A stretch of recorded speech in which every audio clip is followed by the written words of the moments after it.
Welcome to Coach Hayes Football Live.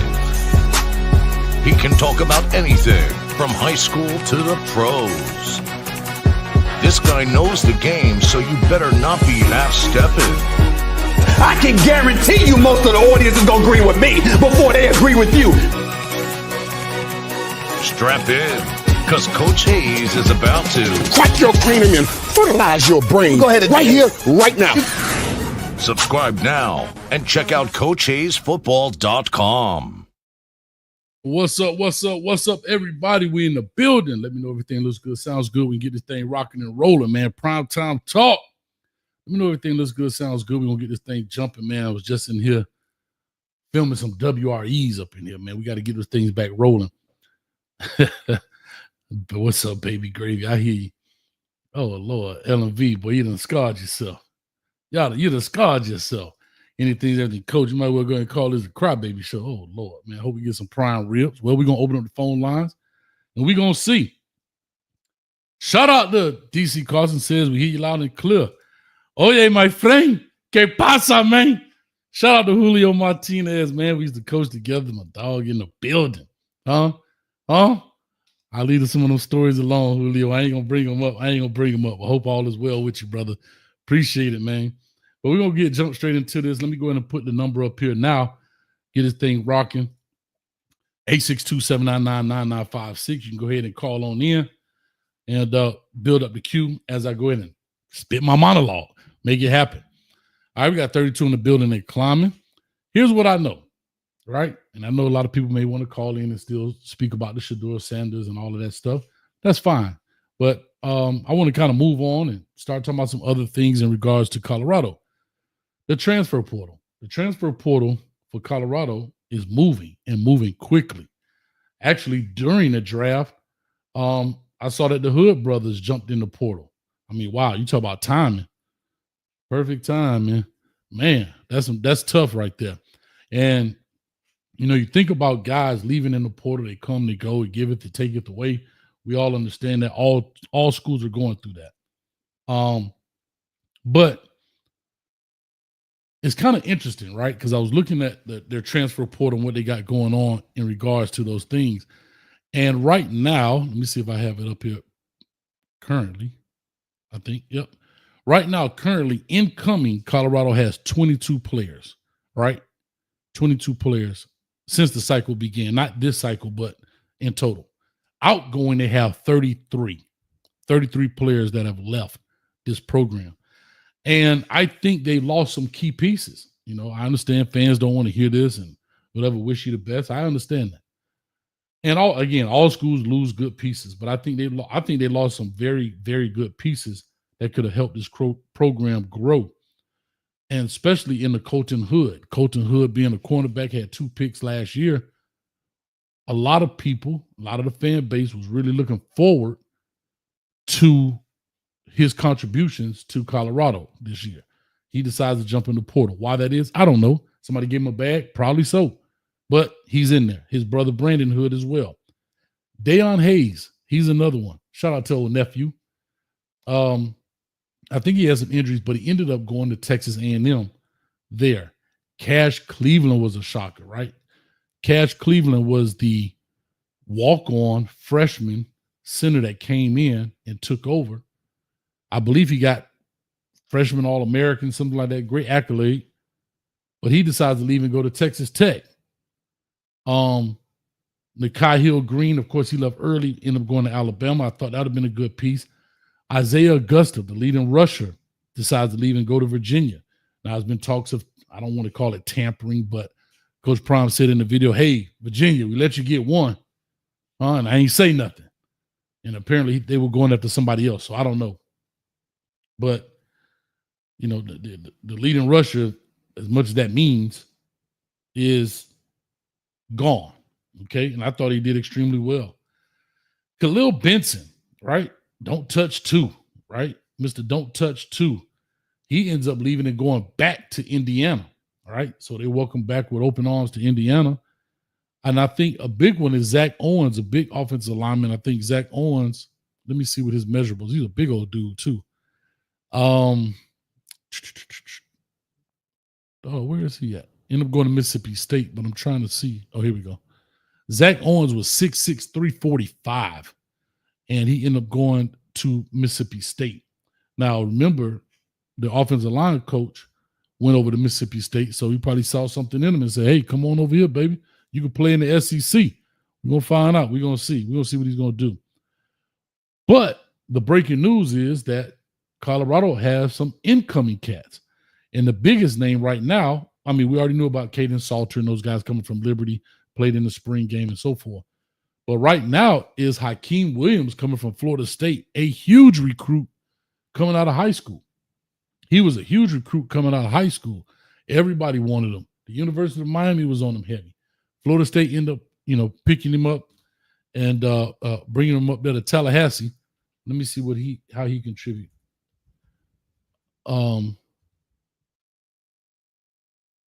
But he did I think that's a huge pickup for Colorado, right? Big body kid. Let me see here.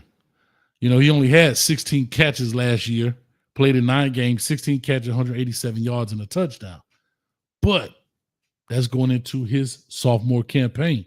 He may break out this year. He may be that big body that can do big things for either Caden Salter or Juju Lewis. I'm not sure who's going to start, but I'm assuming Caden Salter gets to start just because of what he's done.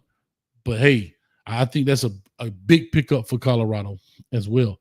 Also, Jaheim Otis, right? I remember breaking his tape down as well as I did Hakeem Williams, breaking his tape down. And these are big-time players. He came out of Bama as well, and he's at Colorado. So they brought some pieces in, maybe not as and when I say pieces, they brought other guys in, but I'm talking about who I think is major contributors to the program. They brought in some, but not as many that left. And Coach Prime, now that this draft is over and all of that good stuff, he's going to get to it. He's going to dig deep in the bag because it's a lot of things that needs to happen. And a lot of it, the question is still out in year 3. What about the offensive line? What about the offensive line? Right? You lost to Khalil Benson, a guy with experience, played at Indiana, right? I think the whole thing when he was coming to Colorado, didn't give up nothing but 1 sack. He's gone, went back to Indiana. So you're losing that experience. Zach Owens, a big body, 6'6", 345. Now, I don't know how much he contributed to the program, but these are big bodies, man. And Cash Cleveland. Think about that. A freshman All-American that played in 6 games? 6 games? That's huge right there. And so the big question mark on this program is, what is the running game going to look like? We don't know. We don't know. And if everybody think they're going to run the ball some more, I will say this.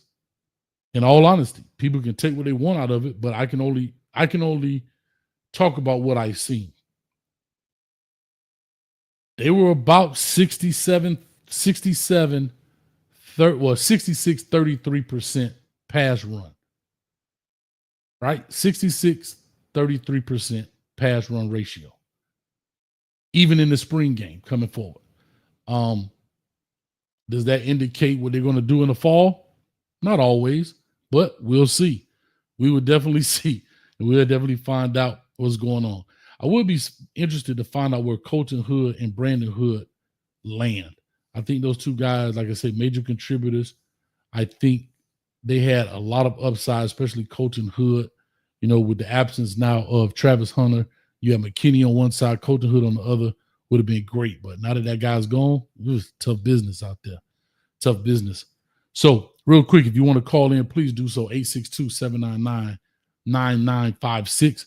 Feel free to call on in, and we can just chop it up. Hey, L&V, they giving you the business in here. Talk to them. Talk to them. Coach Kev, I ain't seen you in a minute, man. What's up, y'all? Po Little Timmy got a prank call, too. What? Yeah, that was some dirty work right there. I ain't gonna lie to you. That was dirty work. And you know what's crazy about it? These dudes recorded their own crime. Like, you recorded your own crime and somebody posted that, bro. Not the fact that you did it, but then you posted it, or it was posted. But I mean, some other players got some prank calls too, but their stuff is not filmed, right? And they film everything there at Colorado, so they put it out regardless, good, bad, or indifferent. They put it out. I had to be honest with you. That's like the biggest troll, the most diabolical of 2025. And we only in month 4, getting ready to go into month 5. But that has to be the most diabolical troll, using the word diabolical here, of all time right now. That's crazy work. That's nasty work. That's dirt work, if you ask me. So we'll find out. We'll see. I'm scared to ask what you're waiting for, Ellen. If y'all don't even want to know. And shout out to the team. We were in the Discord last night. Man, we had a good time in there. I actually fell asleep in the Discord. I woke up. I was the only one in there. Everybody else done left. LV, how you let me fall asleep in there, man? Golly.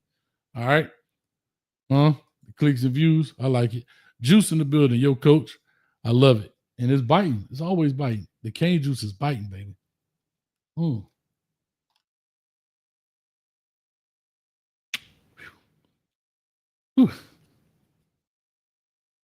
Biting. Julio, if you still watching, you know that cane juice be biting. She said, we tried to wake you up. Man, I was in there. All I heard was somebody say wildebeest. I'm going to leave it at that. I don't know what that means. All I heard was E. Brown in there and Reggie talking to somebody, talking about wildebeest. Shout out to Amanda, also jumped in there.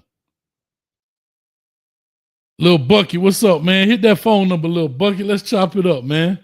862-799-9956. Chop it up, Lil Bucket in the building, man.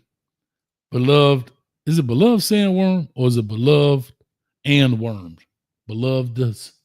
I'm just messing with you. David Pascal says, Shador, welcome to the dog pound. Yeah, man. I mean, shout out to him. Shout out to him. Hope he does his thing, make it happen. All right, here we go. We got a call on the line, 3841 on the line. Let's see what this caller talking about, who this is. Caller, talk to us. Give us your name. Coachy. What's up, man?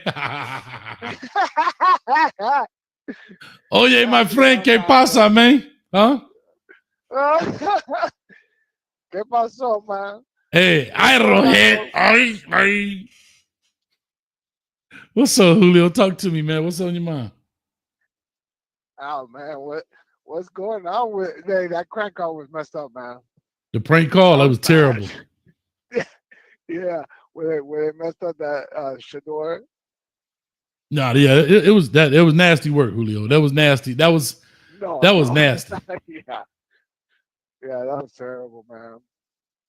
How do you think he's gonna do now? I think he'll do all right, man. Like you say, he's gonna have to compete. He's gonna have to do some things. Yeah. And like I say, he can play. I mean, adversity is something he has faced. Now, I give him that. And when I say adversity, playing the games he's played in, being knocked around the yard, being hit nasty. Like, I forgot what team that was that hit him super nasty under the knees. And he got right back up and came in and continued to play. But I mean, I'd say this. He a tough dude, man. Nebraska. Yeah. I mean, I think maybe the second year he'll be competing for a starting role, man. To say it again? I think by his second year, he should be competing for a starting role. Possibly, man. Like I said, possibly. It is interesting, though, how they have their stuff laid out. Right now, we have Deshaun Watson on the roster. People don't think he'll play there. Fine. So eliminate him. Joey Flacco, you have for 1 year. You got Kenny Pickett there. You have Dylan Gabriel that they drafted from Oregon. I almost said Orlando. From Oregon. And then you have Shador. So who knows how it works, man? But we'll definitely find out. Yeah. They'll probably, I don't know if Watson, they got Flacco in, man. They got him for some reason. Old head, baby. Joey Flacco like 40 years old, man. Yeah. I mean, he might be a good role model for this guy, for Shador. Well, here's what's funny. Can I say this to you? And it's funny you brought that up because I was going to mention this. And this is why we buddies, man, because we think alike. You remember when Lamar Jackson came to the Ravens? Yeah. You remember what Joey Flacco said to him? he was there to take his job, wasn't he? Yeah, but Joey Flacco was like, if my memory serves correct, Joey Flacco was like, man, I don't know, I ain't got nothing to help. I'm not here to help you. You know what I'm saying? Oh, like that's oh man, that is right. But that's He a did say younger something like that. that's a younger Joey Flacco. This might be Grandpa Flacco. Yeah. So he might be saying, hey, I'm on my way Yes. out. Let me help this young cat out. I don't know, but I do recall when Lamar Jackson came to the Ravens, Joey Flacco was there, and it was a big thing about him saying, you know, like, Yeah. look, I'm not here to help that dude. He got to figure it out himself. Yeah. Wasn't that right after he won the Super Bowl? I think so. Yeah, I believe so. Yep. Yeah. So he probably was, he got that big contract. Well, right after he got that big contract, he didn't do nothing. No, it was about first year defense. after that big contract, he didn't get nothing. He didn't do nothing. No, it was about defense at that point. Yeah, I think that's why they went ahead and drafted Lamar, no? Yeah. Here's what's interesting. Listen to this. While it has been suggested that Joe Flacco was not actively mentoring Lamar Jackson when he was a rookie with the Ravens, Flacco himself has stated that he was not interested in mentoring young quarterbacks after his time at Baltimore. Yowzers. Yeah. Wow. Damn, Cody, you got good memory, man. Hey, man. Yeah. Gotta stay sharp. Wow, that's crazy. Gotta stay sharp. Real quick, let me ask you this. You're an O-line guy. We coached together. You coached offensive line. I don't know how much you follow Colorado, but I'm just going to ask you some basic offensive line questions. What is the first thing you're looking for? If you were, let's say you were at Colorado right now, what are you looking for in the offensive line? What's the number one thing you need? Man, they got to be, man, I like quick feet, man. Mm-hmm. I like quick feet and got to have that power, that explosive. You got to be able to move people around. Mm-hmm. You know, I mean, the technique, you're there to coach it, but you can't teach quickness. True story. You know, I mean, you could help with the technique, but with the quickness, and they got to, also kind of want to buy the big body. That doesn't mean 350, 370 pounds, but you like the big body, the long arm. You want your tackles to be real quick in their feet and have that long reach, that nice extension. Mm-hmm. And for right now with them, man, look, they got that big left tackle, man. That guy's gonna be a first rounder, man. Jordan Seaton. Sure. Jordan Seaton. Oh my God! And he's young. Yeah, he's only going into year 2. So by him going into year 2, yeah, exactly. He's they still got this year and next year with him. None he can't leave. Well, he could transfer, but I mean he can't go to the league. I mean, Yeah. So if they could get another one like that, man, on the other side, and then get some beef in the middle, man, that they could push people around. So that's the problem with them, man. They can't push people around. They can't. You can't protect, because if you sit back there, you were just saying right now, 67% passing. That ratio's off, man. Let me ask you this though, Julio, on a note. Knowing that they had troubles, their leading rusher, I believe, was Isaiah Augusta. I want to say he had 300 yards rushing. He was the leading rusher. Let me make sure I put it in right. Hold up. I put his stuff. Let me put Colorado. So Colorado last year ran the ball, I don't know how many times, but their leading rusher was Augusta with 384 yards. Their total rushing on the year, out of all, they've had 1, 2, 3, 4, 5, 6, 7, 8, 9, 10, 11 people carry the ball in some form or fashion. Out of 11, you had 847 yards total, 2.5 yards a carry. Their longest run was 39 yards, 15 touchdowns. Their leading rusher had 384. After that is Dalen Hayden with 196, Michael Welch 186, Charlie Offerdahl 119. After that is just 10 yards, 8 yards, 5 yards. Why is it, as you look at it, why don't you think they couldn't run the ball? They don't. I say they weren't big enough, man. They weren't like powerful enough up there, and I mean, and if you're not big enough, then you can't sit there and do zone. Those are one of then zone blocking. Where that's why smaller teams will go to the wing T offense. A lot of angle blocking. Mm. You that one-on-one blocking, man. You got to have some big boys for that. Yeah, it's mano y mano, dog. Like some of these dudes out here bench pressing Volkswagen engines, bro. Yeah, like they benching. you got to be able to. Yeah, man. They strong, man. D tackles are strong and they fast. So you got to match it. You got to match the D tackles. You can't put no guys that's super slow trying to block these fast D tackles. And you should be able to double team the two tackles. You should always double team them unless you got power. Right. And like I said, the center position, I thought they were a little undersized. Hank Zelinskis was getting his cookies taken from him. And Cash Cleveland, the walk-on freshman, came in. I thought he did a decent job, did well enough to get freshman freshman accolade. I don't know if it was All-American or whatever it was, but he received some kind of accolade and only played in, I think, 6 games as a walk-on. So I think that's huge for him. You know what I'm saying? But yeah, it'd be interesting to see what they do this year, though, Julio. Yeah, I mean, if you sit there with a conventional offense, the regular zone scheme and stuff like that, it makes it a little harder when you got smaller guys to run the ball. Also, mm-hmm. When you got smaller guys like that, you probably want to, like I was telling you, double the two tackles and then work your way up from there, or a lot of inside trap. And that's something. And I'll say this: when Colorado ran gap scheme plays, Julio, they were successful. They didn't do well with zone. They didn't do well passing it off. They do terrible. They do terrible. Yeah. I'm willing to say they're probably in the top 10 worst running schemes in the whole NCAA, the division, the big boys schools. Yeah. Yeah. But when they ran pulling plays. Yeah. Go ahead. I'm sorry. Go ahead. 380. What was it? 385 yards as a team rushing. Man, no. I'm talking about the leading rusher had 385.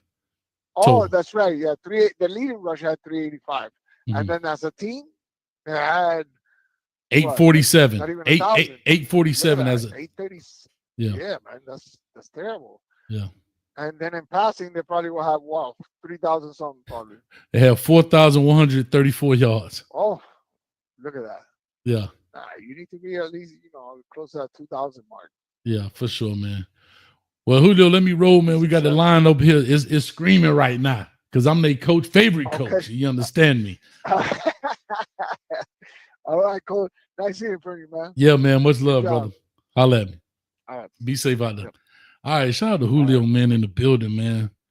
He's the coach. Actually, hey, Julio, if you still listening, I unpacked box. Y'all know I moved. I just saw our team picture, dog, from 01-02. The 01-02 season, and you sitting up there like this. So I'm gonna send you a picture of that picture. If you probably got it, but I'll send it to you anyway. Anyway, let me go ahead and get to the next call on the line. We got Lexus in the building. Hey, Lexus. Hey, Coach Hayes. How you doing? I'm good. How are you? Last time I talked to you, Lexus, you was giving me the business. Yeah, you the business. Don't you like the business? I thought you liked the business. That's why I gave it to you. Are you saying no now? I'm saying no live. When we live, I say no. But listen, seriously, I called you because I just watched this video. Mm-hmm. And it made me think again about some things we should do because of the people that were in the video. I'm not quick to just believe anything nobody just say. But some people I will listen to because I respect them. I respect their position that they are in or were in. Okay. as a coach. This was one of the best coaches to ever coach, ever in life, Tony Dungy. Tony Dungy, okay. Was doing the interview. Mm-hmm. And I think you might have to help me with this. I know you don't watch pro, but you probably know him. I think he said he played with Tom Brady, but he reminds me of that. What's that Pittsburgh still a real good defense the back in the day? Rod or oh man, I cannot recall his name. Anyway, I was more so he was. I mean, I listen. I like what he said as well, but Tony Dungy more specifically. Okay. Tony Dungy said something I did not know. Oh, Rod And Woodson he or said Rodney that Harrison? Which one? Rod Woodson? Probably Rod Woodson. Rodney, that's him. Yeah, Rod Woodson. Rodney Woodson. Shout anything is Woodson everything. built like I missed the good name. looking. I'm talking about. I think it was Harrison. What's his name? Rodney Harrison. Yeah. I think Rodney Harrison. I think that's who it was. It was Woodson. I know Woodson when I see him for sure. Should take some notes. But anyway, Coach Tony Dungy said, and I'm sure he knows what he's talking about saying this. At least I'm gonna believe he does. That Shador, people were talking about he didn't interview well, but Coach Tony Dungy was saying he turned down interviews at the combine. He didn't interview at all with some, not all, but with some people. And he said that he think that was one of his mistakes. Now, do I believe that there was some backlash, some background conspiracy type of thing going on? Probably. However, to hear somebody like Tony Dungy, we know this man ain't just out here just trying to bash nobody. He ain't that person. To speak and say, he just felt like honestly and truthfully, because whoever the interviewer was, I didn't know that guy, was asking Tony Dungy, what do you think happened? You know, just his opinion. And he was saying one of the things he think in his opinion was a mistake was for him not to interview with everybody that asked him to interview. It's kind of like when you interview trying to find a job, you know. You don't turn down anything because you don't know if you're going to run into those people later on in life, etc., or not. And just blatantly, it probably kind of turned some people off that he did not interview with at all with some people. Now I didn't know that. Of course, I didn't know all that. I didn't look at it that deep. I was just trying to see where the child was gonna go play. That's it. But to hear that from somebody like Tony Dungy, now anybody just can't get on there and say that. I believe he know what he's talking about. At least got sources. I probably was there himself. You know, being the legendary, for real, coach that he was in the NFL, and probably still got connections of being an NFL analyst the whole nine. He probably knows what he's speaking about. And if that is the case, I wasn't there, but if that is the case, I would definitely have to agree with him 100%. Don't hurt yourself. If I'm a person looking for a job and I get 5 calls for an interview, I'm gonna take all 5 of them. I mean, I'm gonna take something until I get my job. True story. And that's kind of the way I think he should have looked at that. But I think his being like his dad, and like I said, I love Coach Prime to life. Huge fan, will always and forever be one because of some other reasons. However, I've never denied or will agree with anybody that says he's arrogant. And Shador is like his dad in a lot of ways. They're very close. They have a special bond that's a little different than Shiloh and his other kids. And I'm not suggesting he don't love his other kids. I believe he loves all of them. I'm just saying his connection with Shador is different. And Shador is a lot like him in a lot of ways. And so to do that, it's a little blatant. It's a little ugly. It's to say, I remember I saw a video where what's her name? Angel Reese, the ball player, I guess came to see him or something. And she said, "You're not playing today?" And he said, "You're not throwing reps or something," she asked him. And he don't say, "I don't need to throw reps. I'm doing something." And I said to myself, now I saw that with my own eyes.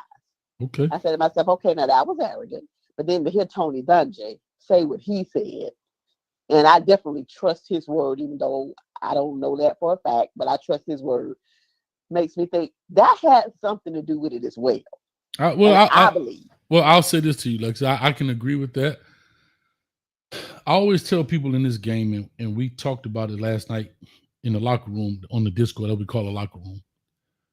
We talked about it a little bit about the football piece of it.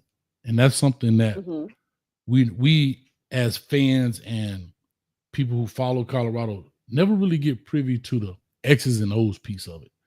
And the excuse is, oh, we don't want to give away plays. Okay, I get all that.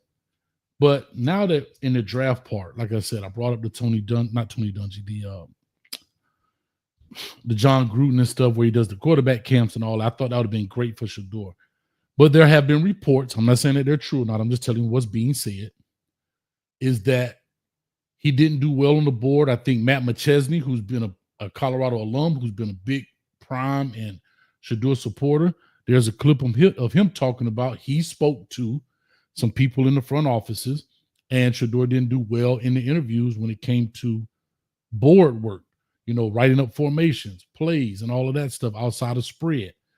I don't know how true that is. I'm just reporting what's been reported. And so that could be a potential issue, and this stuff gets in depth, man. And I would love to play it on here, but they're going to ding me with a copyright, so I can't do it. But I'll just simply say, I hope all works out for him. He does what he has to do. He can throw a football and all that other good stuff. But I'll say this as I move on, because I know we're talking about some transfer portal stuff.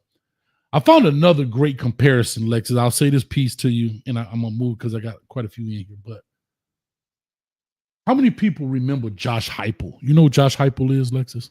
I do. He's currently the head coach at Tennessee. Josh Heupel from North Dakota, making comparisons of what happens. See, people think because you play well in college, it's always going to translate. You have to remember this. All of that, 1,000 people could love you. 1,000,000 people could love you. 100 million people could love you. But it's only 32 people that you have to impress. Okay? Josh Heupel, born in North Dakota, goes to, I think it's Weber State or whatever it was, leaves there, goes to Snow Community College. I was looking at his story. Goes to Snow Community College, right? Leaves there, and then goes to Oklahoma. You know what he did at Oklahoma? He went undefeated, won the national championship for Oklahoma. Undefeated. Now, here's where the comparison comes in. 6'2", 215, 220. Shador is also 6'2", 215, 220. Right? This young man went undefeated, coming from a JUCO, right? Probably wasn't highly recruited. Goes undefeated at Oklahoma, wins the Natty. He is the Walter Camp Award, right? The AP College Football Player of the Year, the Archie Griffin Award, the Quarterback of the Year, the Chick Haley Award, Consensus All-American, Big 12 Offensive Player of the Year, the Big 12 Offensive Newcomer of the Year, that was in 99. First team All Big 12 in 2000. That was his accolades. Can you tell me where he got drafted? And won a Natty now. And was up, and I'm sorry, I forgot this part. He was the runner-up for the Heisman. Runner-up for the Heisman.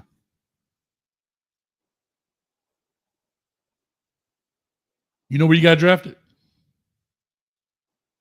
Well, I'm gonna be honest with you. I don't know what too much nobody got drafted. This is my first time ever watching the draft. I got you. 177th.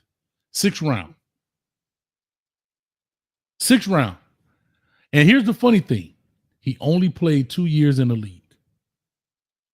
2 years. That's it. Sometimes you can do things in college and these scouts and GMs don't think it's transferable to the NFL. You see what I'm saying? Yeah. Well, right. I tell you that all the time. No, right. I just wanted to put that, I just wanted to kind of point that out there that when people talk about all the things that Shador did, it's no knock on Shador, but there are also other people that have done great things. And unfortunately, the dice don't roll their way. For whatever reason, though he didn't impress those 32 people enough. So Seth say he had knee injuries. Okay. Yeah. We seen the dude just get picked up. We just saw Tyler Show with collarbone go before Shador. So are injuries really an issue? Collarbone. I'm just saying. So that's all. I just want to kind of put that out there because that's something I've been wanting to talk about. But let me just push on here. Lexus, as always, I appreciate you. You just made my point. I'm gonna say this before I push on. Yes, you just made my point with you and this WRE stuff. I keep trying to tell you that all the time. Just because these people are high school superstars don't gonna mean they're gonna be college ones, or just because they're college ones, they don't mean they're gonna be pro. So you're preaching to the choir with that. I'm the one telling you that. Yes, ma'am. You're 100% But I say right. that all the time. Yes, don't mean because they got it, because they're a superstar here, don't mean they're gonna be a superstar there. And I don't care what round they drafted. That doesn't mean that. That's right. It doesn't guarantee superstardom. There you go. Cam Ward don't guarantee superstardom with him either. Don't you do that. See. Don't you do that. Don't you walk out of here and slap me on the way out the door. I see what you try to do, slap me on the way out the door. You know, I had to hit you in the mouth on the way out the door since you won't let me rub your legs. All right, I'm going to let you catch the rest of your calls. All right, love it. Bye now. Bye. All right, here we go. Let's get to the next caller. We backing up in here real good. Oh, boy. Don't we got a good one? Don't we got a good one? My man, Rob from Texas in the building. Y'all clap it up for Rob from Texas. Rob, before you get started, real quick, shout out to Brother Jay Blaze in the building for the $9.99. Thank you, brother, man. Brother Jay Blaze, man. Miss you, man. Love you, bro. Hit me up, man. Let's chop it up. Rob, talk to us. What's on your mind? First of all, stop with the lies. You got to stop with the lies. What lies, Rob? You're trying to insinuate that Colorado lost something during the transfer portal. Is that correct? I was saying that some players left out of the transfer portal that I thought would be great contributors. Yes, that's what I said. Okay. Let's look at the facts. You mentioned Cash Cleveland. Is that correct? I said Cash Cleveland was a piece that left. I said Colton Hood. I thought that was a good piece. No. Let's take it one by one. Let's start off with Cash Cleveland. All right. Here's my question for you. Sure. Did Colorado give Cash Cleveland a scholarship? No. That's why he left. Okay. I'm not disputing that. I just said he left. We love that young man. We hope the best for him. But don't try to insinuate that he's one of our starters this year. He's not. If he was a starter, he would have had a scholarship in Colorado. Let's keep it 100. Okay, so hold up. Let's keep it 100. Y'all just gave a scholarship to that safety that's been there. Is he a starter? Excellent question. No. You said that if he was a starter, he would have had a scholarship. Excellent question. Excellent question. And here's my rebuttal. My rebuttal is this young, fine man who got a scholarship from Colorado, he worked for it. Now, why would I say that? His first year, did he get a scholarship? No.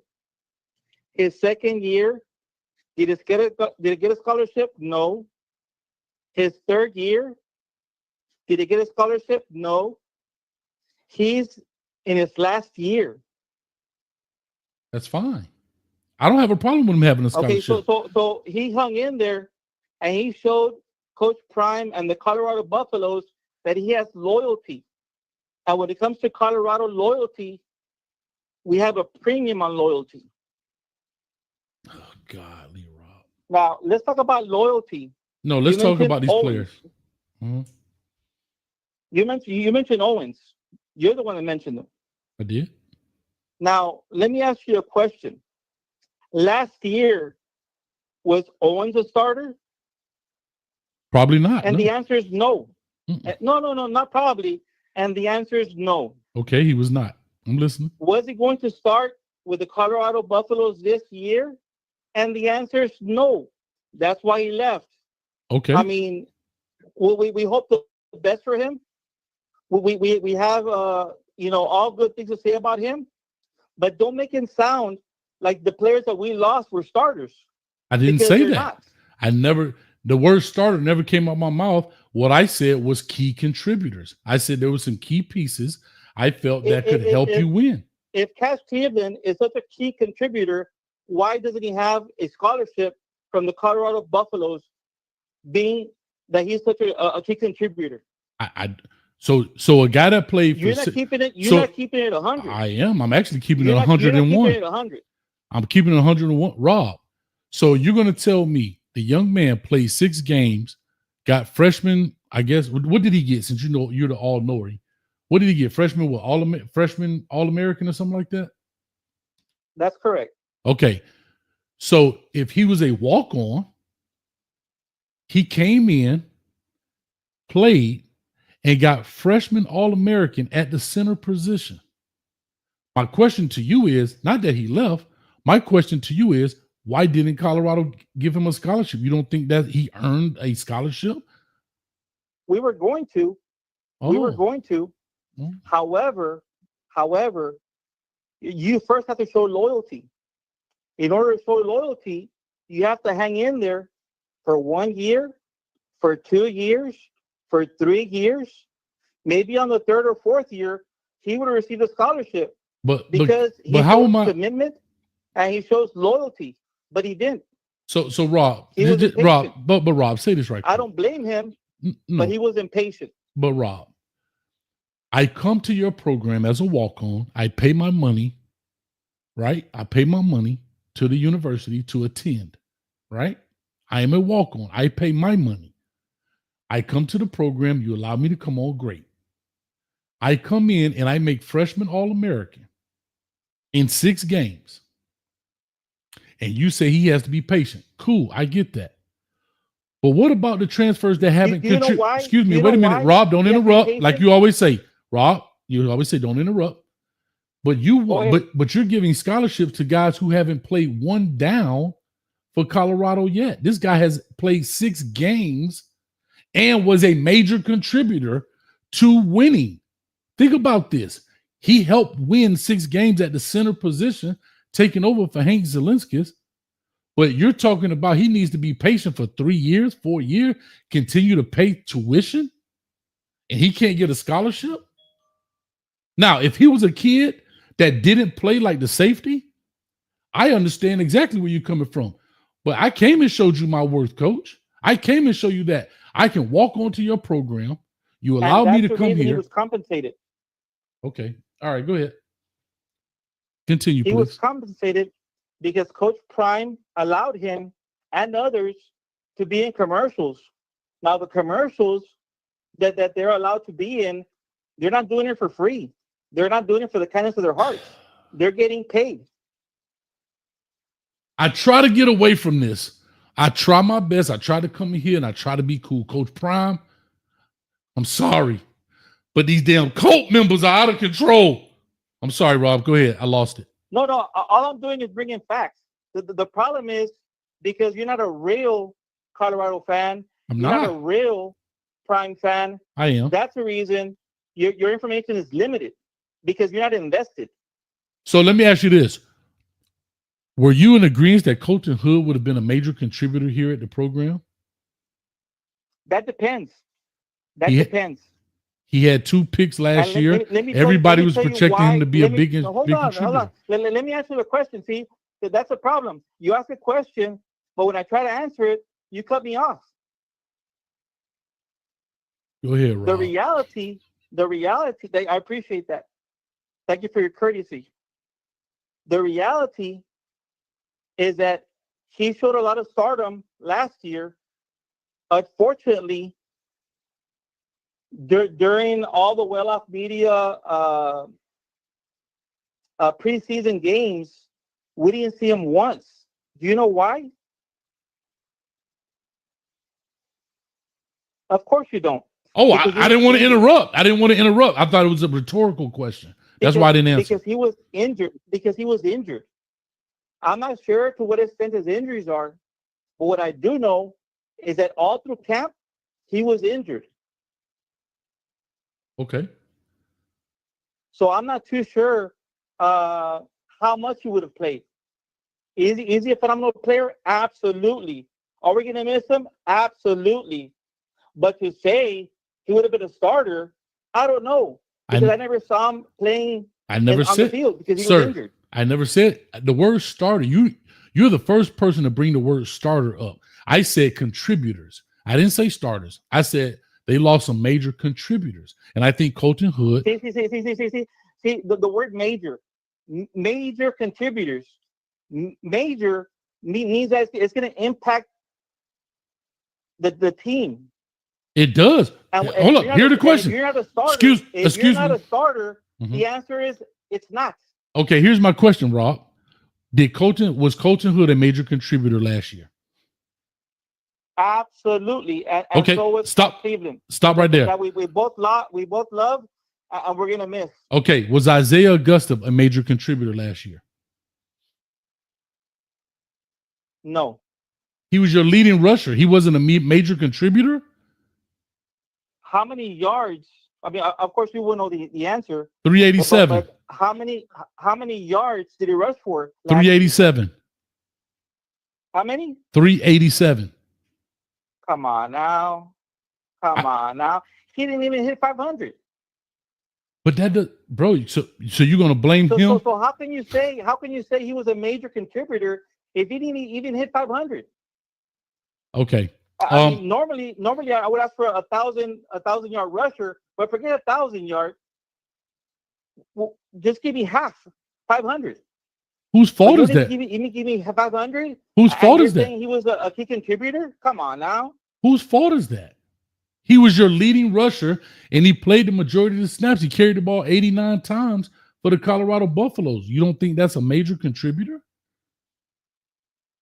The reason that happened is because we had a Heisman winner in our midst. That has nothing to do with being a major contributor. Okay, let me skip on. Was Khalil Benson a major contributor? No. Okay. Was Nakai Hill-Green a major contributor? Absolutely. Okay. Was Deion Hayes a contributor? No. No? Okay. How many sacks did he have? You tell me. You say my information is limited. You tell me. Come on now. How many sacks did he have? The thing is, you say I'll pull it up right now. Yeah, you don't even have the information. I mean, that's embarrassing. No. How can you say that we lost key contributors? I ask you a simple question and you don't have the answer. You don't think that Deion Hayes? You don't think that Deion Hayes? The information, but you refuse to. Sir, you don't think that Deion Hayes could have been a major contributor here? I know he got hurt, but you don't think he could have contributed to the Colorado Buffaloes this year? Because when he came from Pittsburgh, y'all were losing y'all mind. No. Okay. No. All right. No problem. Okay. So that's what I meant by major contributors, Rob. All right. Maybe you don't know what that means. Now you're actually missing a key contributor that I would have actually said, you know what? He was actually a key contributor, but you didn't mention him. Who is that? Because you don't follow the program. Who is that? Well, you should know. I'm asking you. No, you said I should say. I'll give you a hint. He's a defensive end. Who is that? He's a defensive end. I'm asking who. I don't know, Rob. I'm telling you, I don't know. Who is it? Well, you tell me. I don't. I'm telling you, I don't know. He went to Oklahoma State. Okay, who is? Come on, look it up. Look it up. I mean, you have access to the internet. Just look it up. What CU player transferred to Just tell me, Oklahoma Rob. State? Just tell me. Well, what's wrong with telling me? Just tell me. Because I'm trying to prove a point. I'm trying to prove. Oh, Taj McCoy. Okay. You don't. Huh? Taj McCoy. Now he was a key contributor. Okay. Now we lost a great one. Hey, my props to him. It is what it is. Now that my friend was a key contributor. Okay. And plus, he was young. He could have been playing there for a couple of more years. What do you mean? What do you mean he was a junior? What do you mean, Rob? Hold on, Rob. You told me look it up. You say he was young. He's a junior. Rob? Let me get to the real reason why I called. Yeah, please hurry up, because we got callers on the line, if you don't mind. Now, you try to avoid what really transpired recently to Deion Sanders. And this is what happened. What happened was that Coach Prime and Deion Sanders had the understanding that their name carried weight like the Mannings. Rob, stop putting commas behind every word, please. Say what you got to say. It didn't. And unfortunately, it didn't. Eli Manning, he did the same stunts that Shedeur tried to do. The same stunt. What happened to Eli? Nothing. He got what he wanted. He went to New York. Rob, let's go. Stop putting the commas behind every word. You putting a comma behind every word. But the reality is, why this happened this weekend is because they're scared. You're right. The NFL is scared. You're right. Of Coach Prime and Deion Sanders, and they should be. They should be. The reason being is because Coach Prime always keeps receipts. You're right. You're 100% right, Rob. You're 100% right. You know, that's why it's so funny that y'all always, when people talk about moving the goalposts, when the Jerry Jones talk was in, everybody like, yeah, the NFL has got to have them. Now that it doesn't happen that way, now the NFL is scared. You're 100% right. I'm not mad at you, Rob. Man, I love you, man. I appreciate it. Shout out to Travis Spider-Man Hunter in the building. But who was that number 1 draft pick out there? Cam Ward. Rob, who's that number 1 draft pick out there? Cam Ward. Was it Shedeur? No. Was it Travis? No. Go Cam Ward. It's your draft day. Go Cam Ward. It's your draft day. Hey. And before I let you go, before you let me go, appreciate it. That little song is pretty catchy, man. I know. That little song is pretty catchy. There you go. I love it. Well, you have to put it on wax. Yeah, I will put it on wax. I got it digitally right here. Rob, you know I love you as always, man. Unfortunately, nobody paid $50 to kick you off this time, so you got a chance to hang in there. And I appreciate we got other callers in the building. But Rob, as always, my man Rob from Texas. Shout out to Rob from Texas, a.k.a. Travis Spider-Man Hunter. I appreciate you, dog. Heisman Trophy winner. Heisman Trophy winner. Don't forget that part. I'm sorry. Heisman Trophy winner. Shout out to... And had his number retired in Colorado. Yes, sir. Shout out to Travis Spider-Man Hunter, Heisman Trophy winner, 2nd overall pick in the 2025 draft. Shout out to Deion Sanders, the 144th pick. Because I don't want to forget that. Like you said, I can't forget that. 144th pick to the Cleveland Browns, the 5th quarterback on the roster. Did I cover everything? And just like his daddy, Deion Sanders keeps receipts. Yes, sir. I just say that being facetious. But anyway, much love, man. I got to run, man. Let me get the next call in. Oh, this dude hung up on me. Anyway, all right, I got Anonymous on the line. Anonymous, talk to me. You know who this is, Coach Hayes. Who is this? The one and only. I got it. Oh, Lil Bucket. What's up, Lil Bucket? All right, talk to me, Lil Bucket. What's up, buddy? I want that eyebrow. That's what I want. Come get it, baby. It's right here. That left eyebrow. Shout out to Tiger. I know his eyebrow itching right now. He's probably trying to grow back. He be scratching all day. Man, you know what we betted, and we gonna talk about it right now. So no. Let's be clear. Hold on, Lil Bucket. Wait. Lil Bucket. Let's do it right now, and let's be clear. Let's be clear now. We not doing no limitations. We doing straight clear. Well, I won't take that then, Bucket. That would be stupid for me to bet an eyebrow because here's the original bet for people that don't know. Lil Bucket bet me my left eyebrow, which is actually this one. Camera's in reverse. That Shedeur Sanders would be the starter at the Cleveland Browns by week 2. Is that correct? I didn't say week 2. Yes, you did. I did say mid-season. You said week 2. Okay, what's mid-season? Week 7, 8, 9, 10? Yeah, about 6, 7. No, I need an exact. What week? Okay, 7. Okay, week 7. Shedeur Sanders would be a starter. Will start, not play. We're not talking about playing. He's going to be the starter from week 7 and beyond. That's what you're telling me. Yes, sir. Okay. And I bet a left eyebrow. Now, Lil Bucket. Now, I'll be serious about my eyebrows now. I ain't never seen you on tape. I don't know who you are. I'm a fair guy.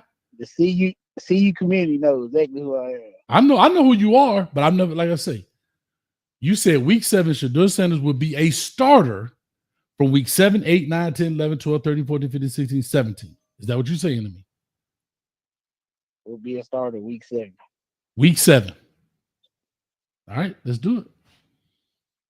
No, hold up. Now, we said this. Here was my caveat. My only caveat I had was barring injury, meaning everybody can't be hurt on the roster. See, I told you that's the stupid part of the bet.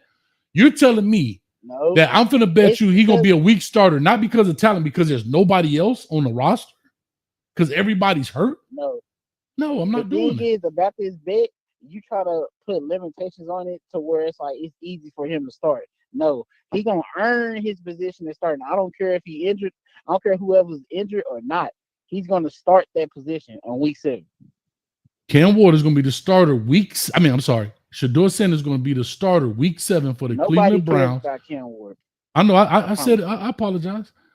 I understand. I know y'all get touched when I say that, but here's what I'm saying. Yeah. Week 7, Shedeur Sanders is the starter for the Cleveland Browns this year. We're talking about he took the position, not because Joe Flacco hurt and Kenny Pickett hurt and all these people hurt. Correct. Okay. Correct. All right. And he's got to be the starter week 7, week 8, week 9, through the rest of the year, not just week 7. So 7, okay, 8. So what if he? I ain't gonna pray on his downfall. But what if he get hurt one of those like week 9 or something like that? Does it still count? Because I'm gonna honor that. If everybody else gets hurt and he get hurt as well, the Cleveland Browns in bad shape, but they're gonna go to the waiver wire. I'm just telling you, bro. Okay, I'll make the bet. I'll still make it. You gonna make that bet now? Nobody, listen to me now, and you got to shave it on the channel live. On the channel live. Say that again. On the channel live. On the channel live, I would shave my eyebrow if Shedeur Sanders don't start week 7. 8, 9, 10, 11, 12 through 17. Yes, sir. All right. All right, man. I love it, dog. Anything else? Hey, LMV, do me a favor. In the Discord, I have a thing that says Coach Hayes Bets.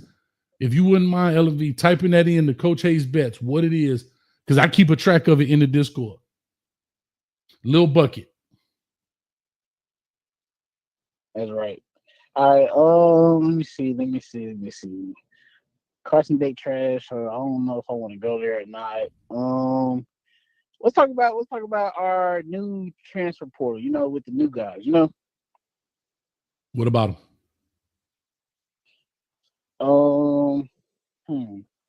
What is your record for CU of the people that we have now? 12-0, baby. I know you keep track of us. 12-0. Come on, man. Let's be real. I've been beaten to submission, bro. 12-0. I'm going with 12-0. Okay, so you want to keep joking. All right. I'm not joking. You know why I say 12-0? Watch this. I'm gonna show you why. Because dudes like old school told me I need to catch up. Watch this. Old school. Tell the people what I'm betting, old school. I've been told you stupid ass that, and I told that. I told y'all he call in every show. He be in the back. Old school like the furniture, dog. See what I'm saying? 12-0. We gotta touch into reality, man. Okay. Watch. He back there. Watch this. Say 12-0, old school. Watch this. Yeah, right. See? He call in every show and be sitting back there the whole time. Okay, all right. Since you want to joke about that talk, we're gonna move on from that. All right, let's just talk about the draft. All right, so I don't do want you to talk think about the draft, Browns please. won top 3 as far as pick selection? I don't think so, but that's just my personal opinion. And I don't know who. Okay, so what team do you think won the draft? The Miami Dolphins. Miami Dolphins. Yeah, baby. Come on. Who Miami. they even get? I don't even remember that. Man, we got Quinn Ewers, dog. That boy was in the playoffs. Oh my God, the injury prone guy. Oh my God. Playoffs. Nah. You gotta stop that, bro. You gotta stop that. If you see what he did to Georgia, now he in the NFL, and you saying he gonna go to the playoffs? Playoffs. I mean, I can say the same thing. And it's funny. This is the only thing I hate when I have to get after people. You got to talk about players in order to get after y'all. That's just like me saying, you saw what BYU did to cut. You see what I'm saying? But then I look like a hater up here because I'm talking trash. But when y'all talk about me, but if I make a comparison to your team, then I'm a hater. So you gonna tell me what that dude did in Georgia? Okay, well, what did he do against BYU? Let's be real. I'm listening. Colorado didn't have the right personnel. That ain't our fault. The head coach picked everybody. Go get him out of transfer portal. How about that? Maybe the recruit staff is not all the way there. Every time y'all get somebody, we got Rest Priest and all these people. Y'all lose your mind. So no, don't come up with that. I'm a realization CU fan. I ain't no cult member. Okay, I like it. You know what I'm saying? The recruit staff is we still haven't went on that right side of the trenches. I don't know why they ain't did nothing yet.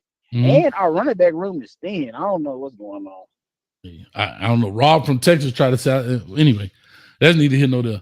But man, let me see. We got a couple up in this joint. Let me see people calling. Guys, call back in. We're gonna have fun with it. I got quite a few on here. But I'll just say this to you though, Lil Bucket. I appreciate you, man. I hate to take it. I hate to take your eyebrow, Lil Bucket. I hate to take your eyebrow. You ain't gonna take my eyebrow. You ain't gonna take my eyebrow. Now hold up. You're the same person. Now, Lil Bucket, you know I'm finna go for the juggler right now, right? You know I'm finna do this, right? Go ahead. And I think you're a cool dude. I listen to you on the shows all the time. You told me that you didn't tell me, but you said that you were young. So I can understand that. I'm not going to use this to embarrass you, but I'm going to use it to educate you. Hey, y'all.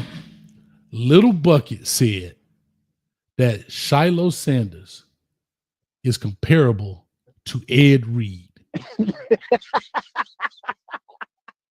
This is who I'm talking to. Hey, all of y'all. Little Bucket said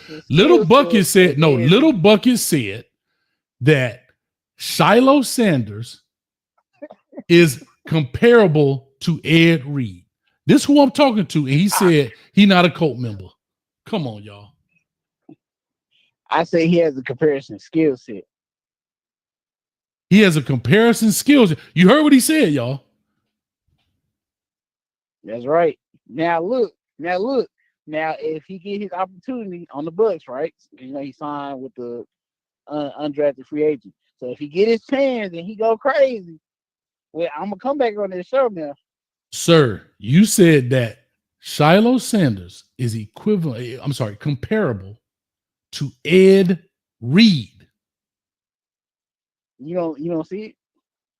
No, sir. No, sir.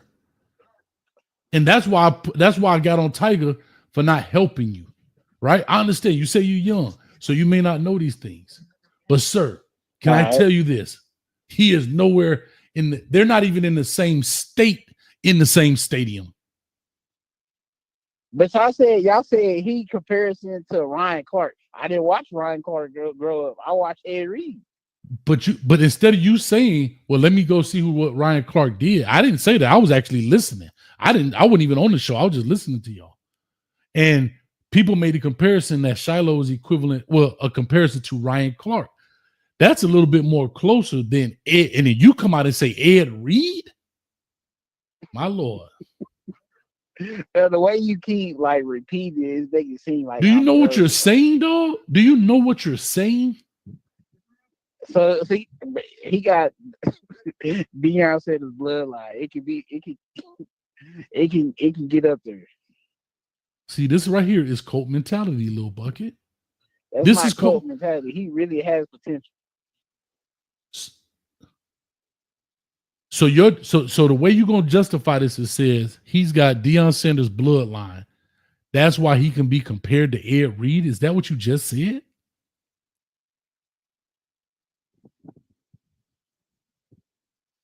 We're gonna see when he get his chance. Right? But here's the funny thing. You said that Ed Reed, that you were young, you didn't see Ryan Clark play. But Ed Reed played before Ryan Clark.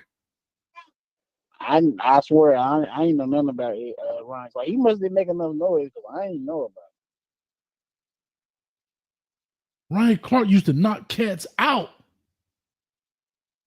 Ryan Clark used to knock himself out, knocking cats out. What team he play for? Pittsburgh Steelers. Okay, I knew about Troy Polamalu. I don't know about him. Sir, go Google. Do me a favor, little bucket. Go fill up your bucket with knowledge and go Google that thing and go watch it. So they was on the same team? On the same time? Yes. Okay. Yeah, I don't remember him. I remember Troy Polamalu.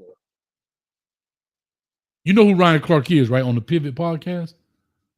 Yeah. I that's why I know him from the podcast. I don't know him because of, Troy Polamalu. So you sound like, you sound like people that say, I didn't know Ice Cube was a rapper. I thought he only made movies. You sound just like that tomorrow. I didn't know Ryan Clark played football. I thought he was just on the podcast. My Lord. But anyway. You trying to make me sound dumb, bro. No, you made you sound dumb by saying what you said. And I blame Big Tiger and them for not helping you and educating you, dog. That's all I'm saying. But man, I gotta push on, man. Let me go ahead and get these other callers in. Because like I said, hold on, watch this. Old school, do you agree that Shiloh Sanders is equivalent to Ed Reed? Watch this. Heck no, but that's all right though. He's stupid. That sounds like something stupid to fool. Yeah. You ain't got no teeth. So there you go. Even old school don't agree with that. So I'm just saying. But anyway, let me push on to the next callers, man. Little bucket. Make sure them clippers sharp now. Make sure them clippers sharp.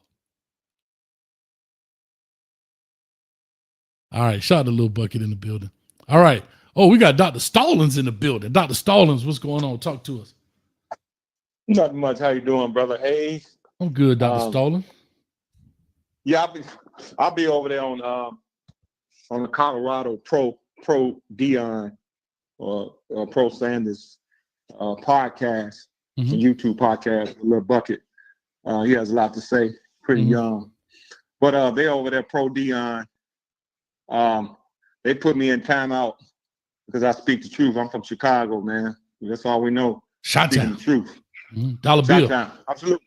So, what then nobody want to say is that Deion, he thought he was smarter than what he was, man. And that, to me, what caused Shedeur to slide. Now, the NBA is democratically ran. NFL is Republican ran. You can act like a LeVar Ball or LeBron James getting his son drafted in the NBA, but they don't play that in the NFL. I'm playing it in the NFL. So I think this is good for Shedeur because his dad, he's always played for his dad. He's never heard another coach. And they want to see what he's made of. I think it's a good thing. And being listening to the Colorado podcast and being on it with them and chiming in, is that I don't like when they talking about God got him. God don't have the other players who got drafted. I don't think God got anything to do with what happened. This is a sport.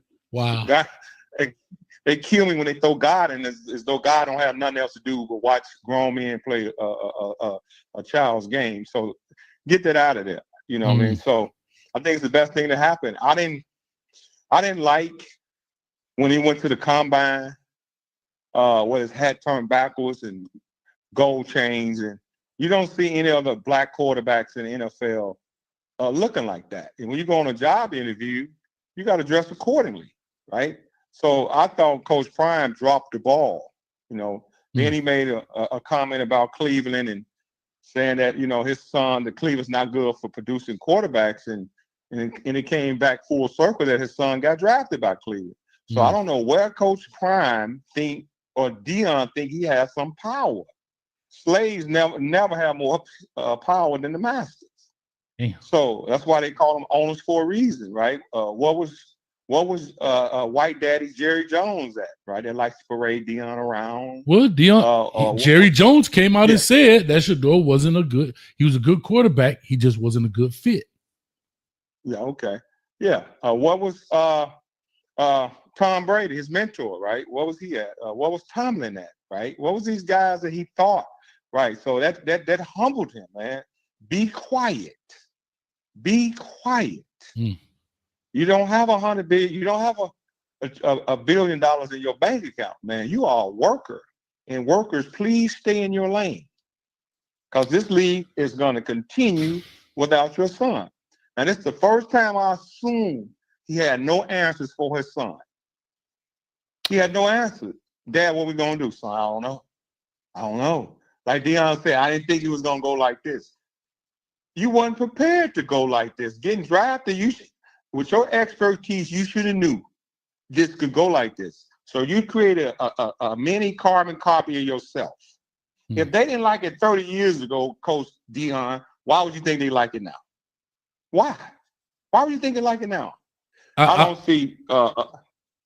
No, I'm saying I'll just say this part too, Dr. Stallings.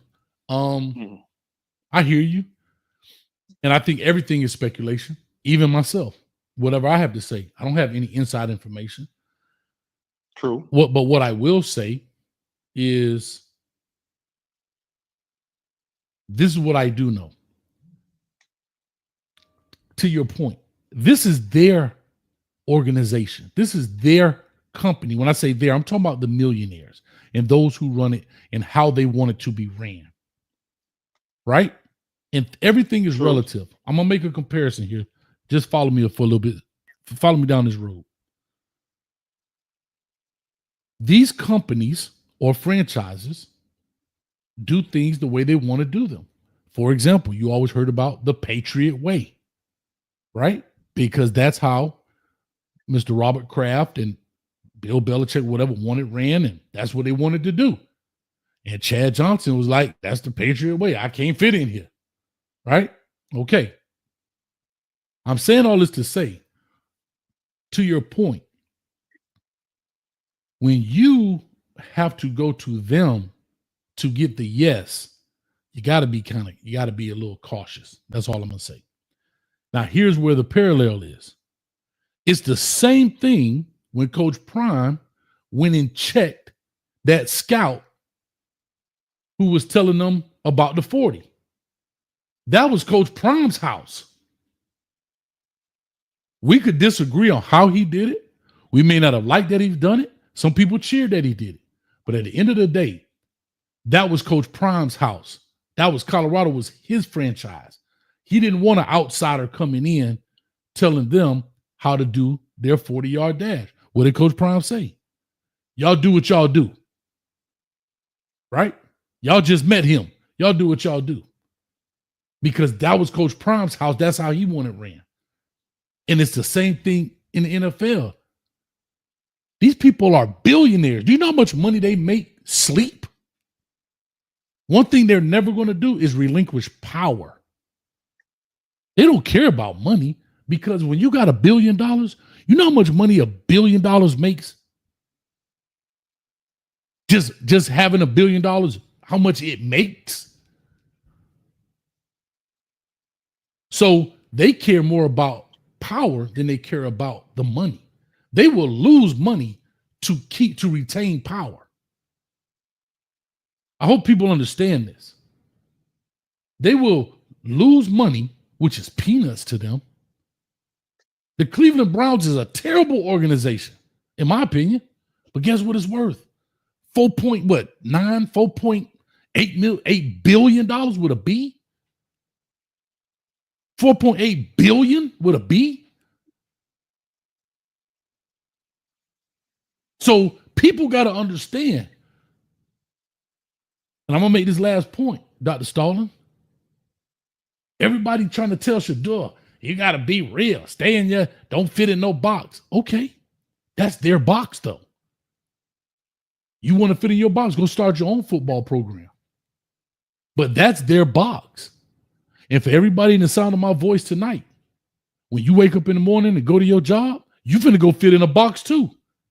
You ain't gonna walk in, you ain't gonna walk in and see your boss and say, "What's up, dog?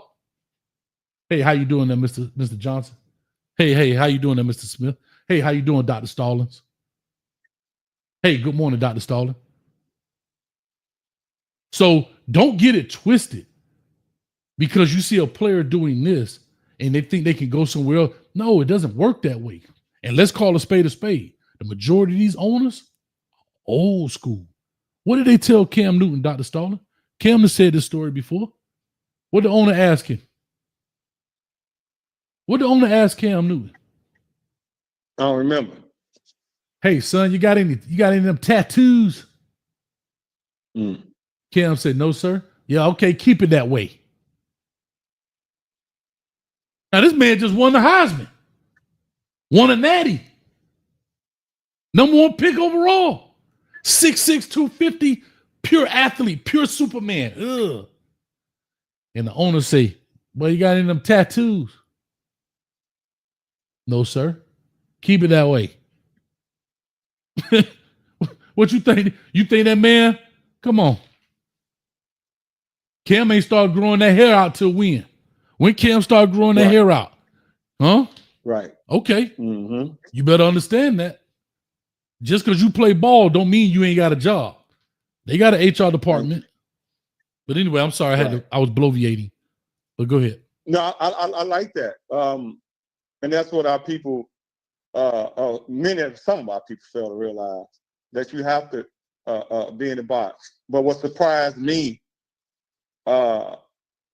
if I ask you a question, did Coach Prime was feeling himself on this process because he'd been drafted?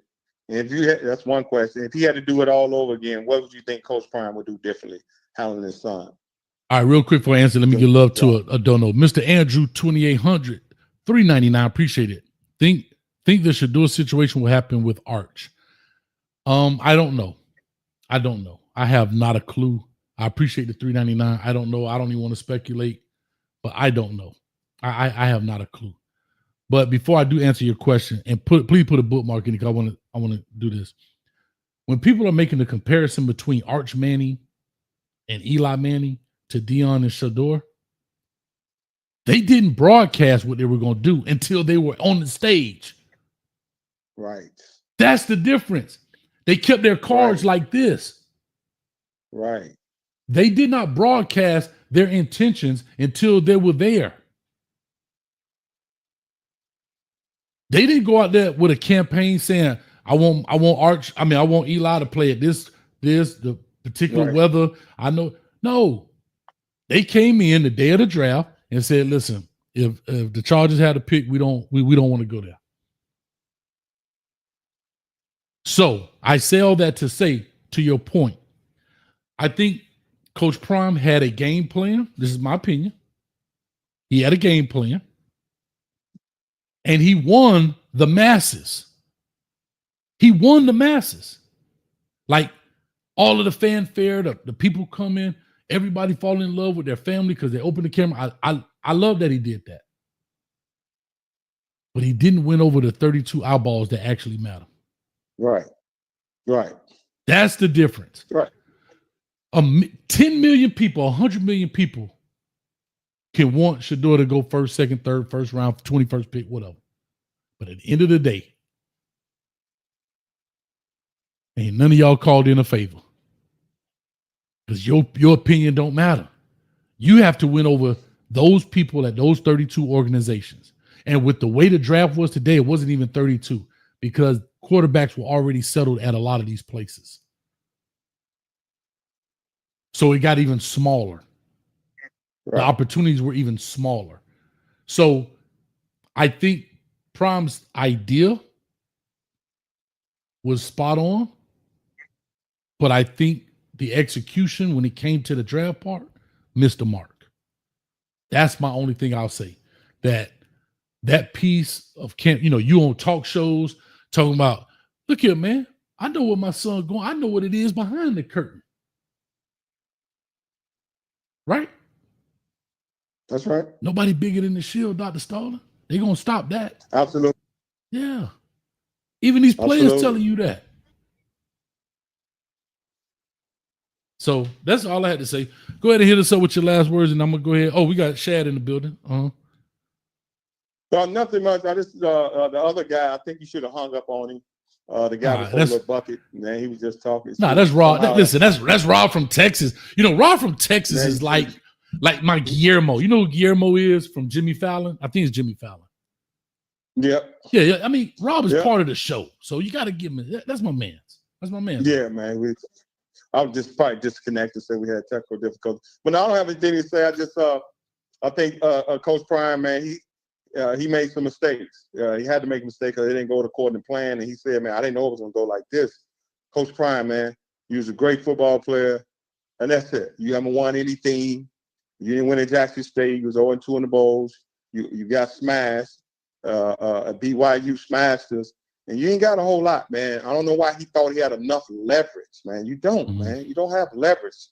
You're not producing national championships and producing first round draft picks year after year for them to listen to you, man. So hopefully he learned his lesson.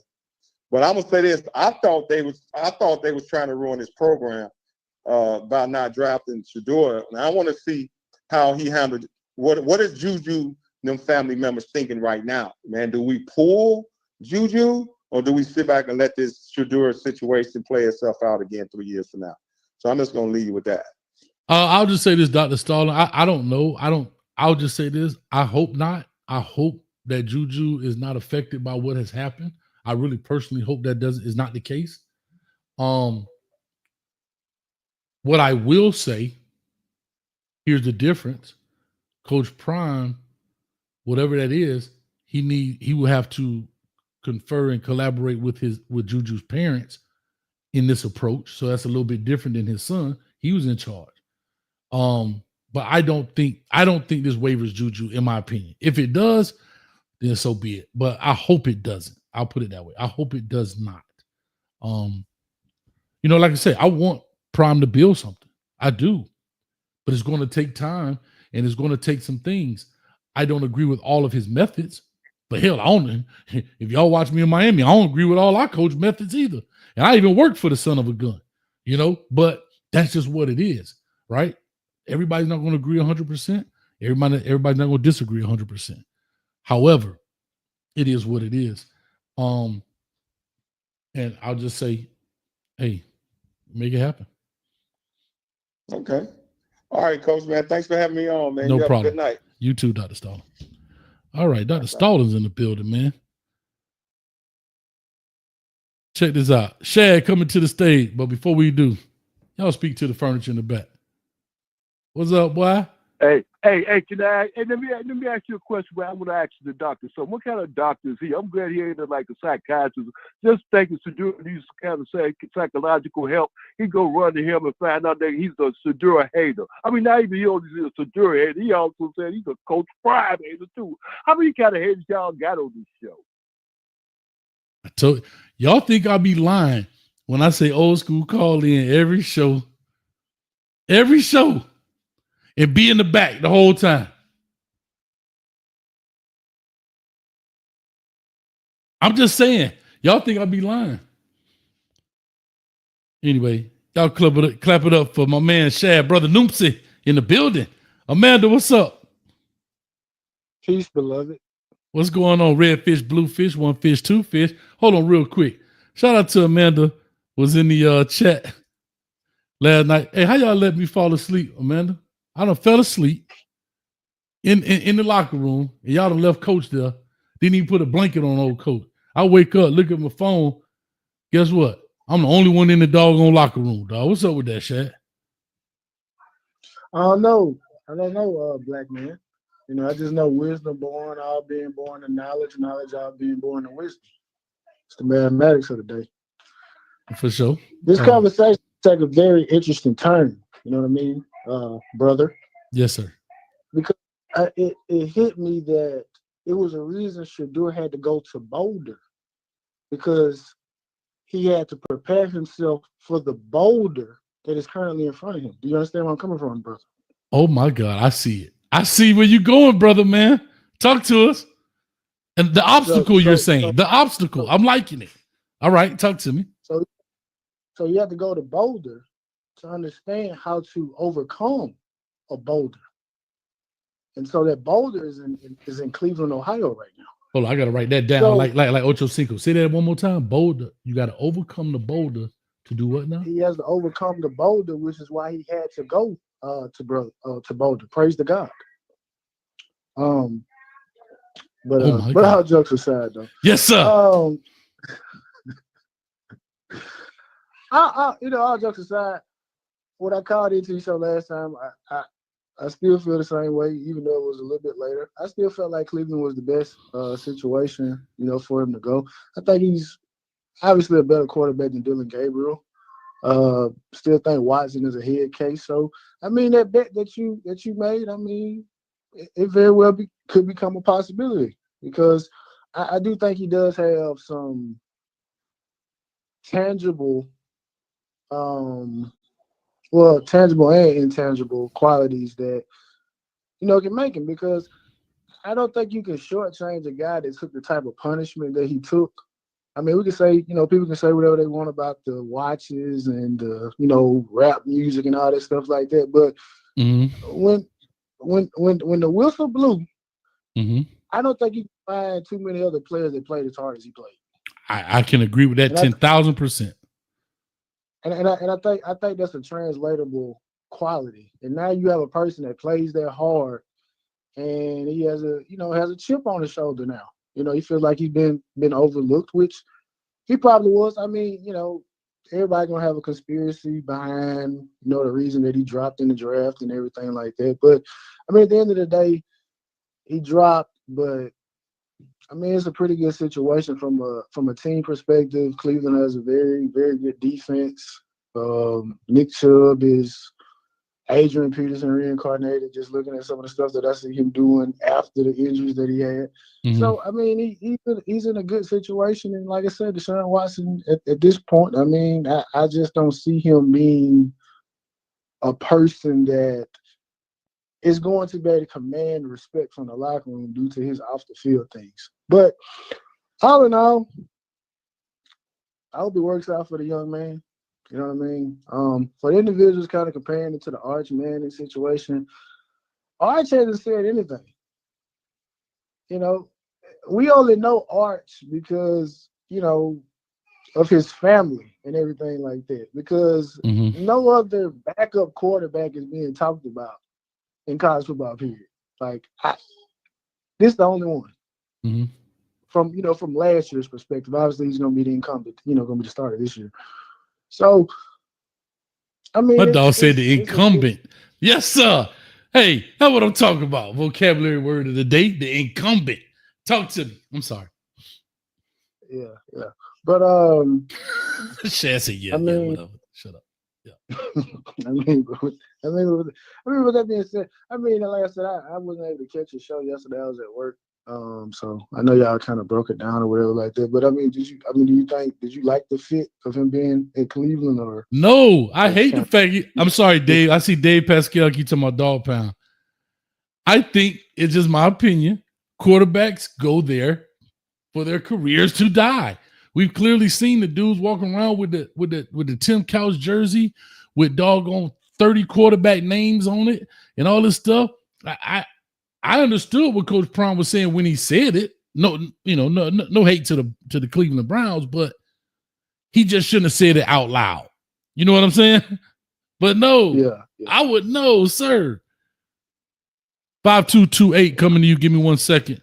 And I saw Ohio Player was on here too. Ohio Player call back in. But yeah. I'm just saying, bro. I don't know, bro. Let me ask you this. You think I made a good bet or a bad bet with Lil Bucket about my left eyebrow?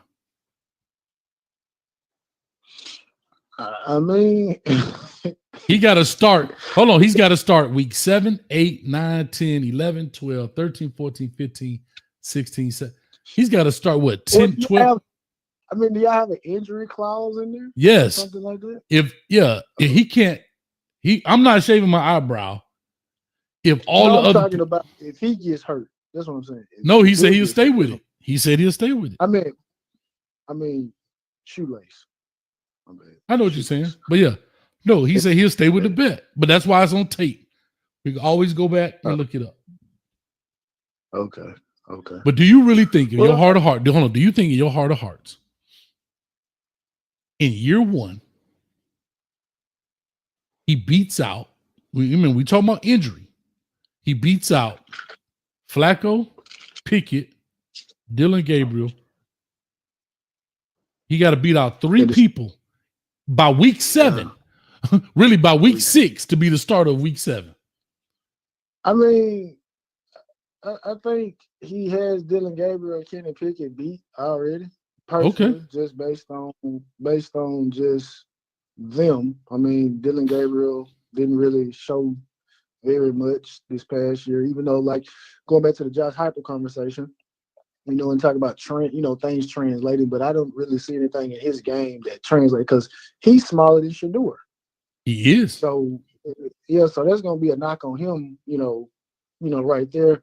As far as Kenny Pickett, I mean, a journeyman at this particular point in his career, probably was overdrafted off of, one good year. So he doesn't have, consistency. So as far as Joe Flacco and Deshaun Watson, I mean, obviously Flacco's a veteran, things like that. So, I mean, to me, Flacco probably brings stability to the room because obviously, like I said about Deshaun Watson, you're not going to look at him as a leader based on his off the field things. So, I mean, I think it'll be interesting to kind of see. The thing about it is, though, before you even get to the season, we have to put this in perspective. I ain't gonna hold you too long because I know you got other callers. Mm-hmm. Is he'll be a 5th round draft pick. How many reps is he gonna get to show that he deserves? That's my point. That's my point. We talking about by week 7, bro. Yeah, so you have to make. Like I said, I feel like he's better than Dillon Gabriel and Kenny Pickett, but will he get enough reps? Thank you. That's all. I believe that he could start at Cleveland. I just don't think he'll start this year at Cleveland. Yeah. That's all I was saying. I mean, strange things have happened. I mean, you're a fan of the Dolphins. I mean, they literally were in a situation a couple of years ago with, aspirations to go to the playoffs and said, F it. We're going to start Tua, Ryan Fitzpatrick. Was Tua the 4th string quarterback? No, I'm just saying. I'm saying in terms of, people that were projected not to play. That's what I'm saying. I mean, I don't know. I don't know. I don't know what string he is right now. Like I said, I'm just based on draft. I'm basing it based on draft order right now. Basing on that. Yeah, if you're basing on that. But like I said, I'm interested to see when he get enough reps to show because obviously, they don't have as many preseason games now, so he essentially has to hit the ground running. And I mean, he shows he has a work ethic. So I mean, I agree. I think he could start. Yeah. I just don't think he does it by week 7 of this season. That's all I'm saying. Right? Well, you know what? I'll say this, and I get off. I think my left eyebrow is safe. The caveat I throw in is I think it's going to be based on what Cleveland looks like by week 7. I mean, obviously it's an 18-game season. Anything can happen. But if it's kind of trending in a downward direction, I could very well see a situation. Say, you know what, let's go ahead and let's move on to the future now, and let's not, because sometimes all it takes is a little spark. Like I said, they have a team, in my opinion, that can accommodate a rookie quarterback because you have a good run game, a great tight end. Shout out David Njoku, and a terrific defense. You know what I mean? So I love it. Well, we're gonna find out. Yeah. All right, man. Appreciate you taking my call. Much love, Shad. Appreciate you, dog, as always, man. Right. Yes, sir. Shad in the building. Let's go. 5228 been super patient. Call or talk to us. Give us your name. Where you calling from? Yeah, this Don Screezy. I'm from Dade County, Miami. Don Screezy, man. What part of Dade you from, man? By the Kansas City. Well, what you know about the SCC Zoo, man? Come on, man. Coach from Kansas City, man. Know, man. From behind Top Value. Yeah. What's up with you, man? Yeah. I'm cool. I'm just chilling, bro. But I want to say this, right? A lot of Deion Sanders, right? Mm-hmm. He good, but I really think they overvalue him. You know what I'm saying? I think that it's a lot. I think he has the raw talent. I just don't think he got the leadership. You know what I'm saying? Because everybody, he's only played with his dad the whole time he played football. He never played in nobody else's system but his dad's system, right? So I don't really believe that when they really analyze when the GMs and the football, when the execs looked at it, they said, "Dang, you know what? We don't really know how he's going to lead a team. We never seen him in that kind of position before." So I think that really hurt him. You know what I'm saying? And then you got all these dudes talking about this racial, is this, is that. I don't see it because we got Cam Ward. Cam Ward came out the first pick. They went racist with him, and a lot of in the NFL, 87% black. So now that at least on the player side of it, it ain't just particularly just based on race. I just think it was that that Deion. First of all, another thing too I want to say about what Prime did. Prime should have gotten boys an agent. They first round out. You know what I'm saying? He should have got him an agent. You know what I'm saying? Trying to do you can't do everything. You can't be the jack of all trades and master of none. You got to get them boys an agent at first. So at least you would have knew what was going on, like through the agent. You know what I'm saying? Yeah, and to your point, right? Prime got a team to run as well, right? So to your point, right? It's only 24 hours in a day.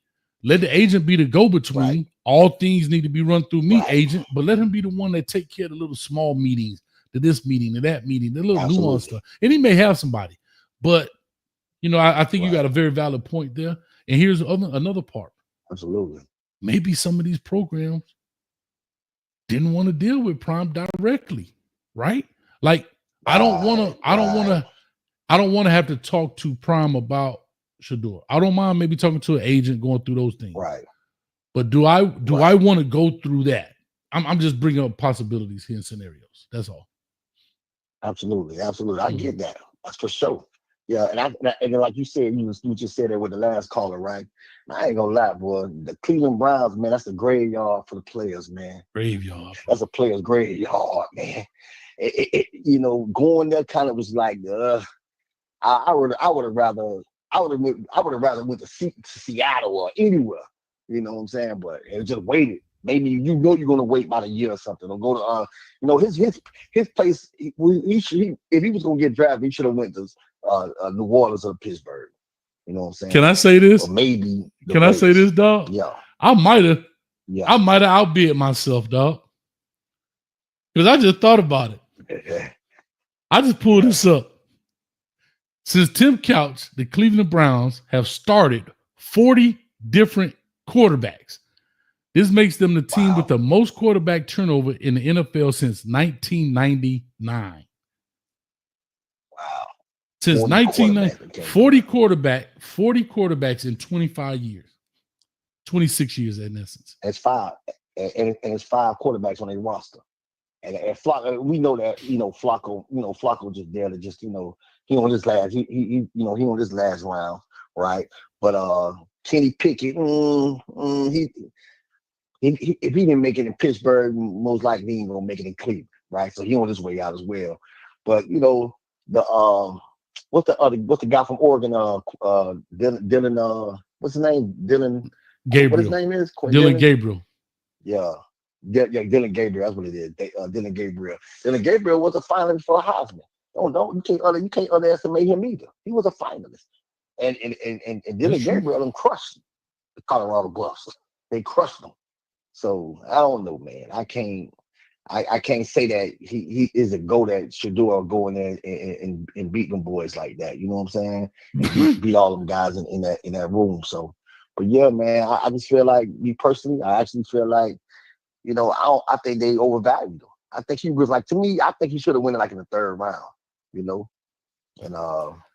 think that's what he should have went. I mean, I can agree with that. I definitely can agree with that take. But like I brought up earlier, I'm not shocked, but I was surprised. I'm not shocked. Like you said, I brought up Kellen Moore on the Hayes Street show yesterday. Kellen Moore at Boise, lighting it up, 47 touchdowns, 3,800 yards. I think he was in the Heisman talks or whatever. Didn't even get drafted. Right. Like, didn't even get drafted. Right. So there's a lot of guys, believe it or not, bro, that have accolades, that have won, that have. Right. You can't tell me that Kellen Moore went even better than Dylan Gabriel. Shout out to Dylan Gabriel. Right. But come on. Right. Same thing with Will Howard. Will Howard won a national championship. His stats is just as good as Shador's stats. He had elite stats. And he won a natty. He got picked in 6. He won in 6. Yeah, and he won in the 6th round. For sure. So personally, like I said, man, I can't just go by. I can't just say, oh yeah, man, it was like some type of conspiracy. Now I do think that they put their foot in prime. They put their foot in their mouth. They were doing the most. Right. They weren't supposed to be doing the most. I agree with that. Them 2 months before the draft, man, fall back, man. All that getting on the podcast, doing this, saying that, fall back, man. Get them an agent, and I believe Shiloh would have probably got drafted. They just would have fell back. But they trying to, what they were trying to do was trying to make an example too. Hey, and that boy Shiloh say, Shiloh say, boy, if they doing this to you, imagine what they gonna do to me. They do me. He already knew what time it was. Boy, that boy knew what time it was. Hey, Shiloh is internet gold, boy. He is internet gold, boy. He too funny, man. But man, let me push on here, man. I appreciate you being patient. Okay, You've been on the line. Hey, man, thanks for your time, man. Anytime, brother. Anytime, man. All right, one. Yes, sir. All right, man. Shout out from the crib. All right, we got Ohio player on the line. T from Baltimore, then Alpha Root. Ohio player, what's up, baby? Play on, player. Play on. Ohio player going once. Can you hear me? Oh, I got you. Talk to it. I got you. What's up, baby? Talk to us. Oh, okay. All right. Hold up. Hey, can you hear? I got you loud and clear.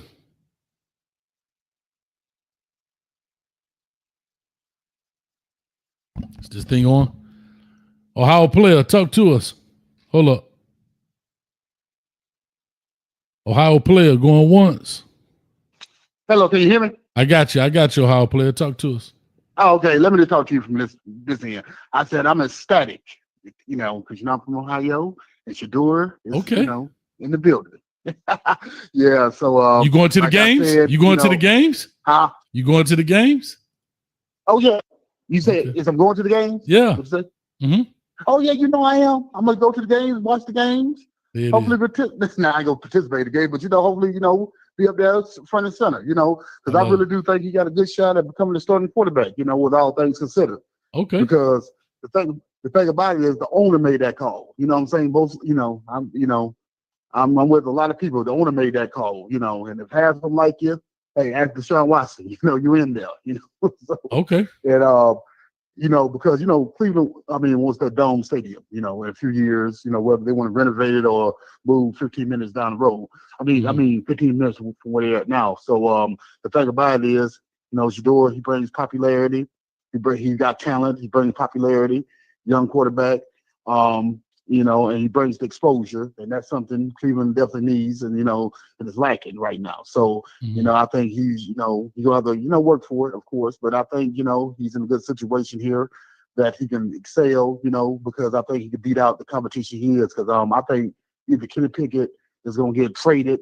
I don't know about I don't know about Gabriel or not, but Joe Flacco, I think he's going to be more of a mentor, than anything else. So, Watson, he's nursing the ACL. So, Shador, he pretty much, I wouldn't be, shocked that, he start very soon for the Browns, and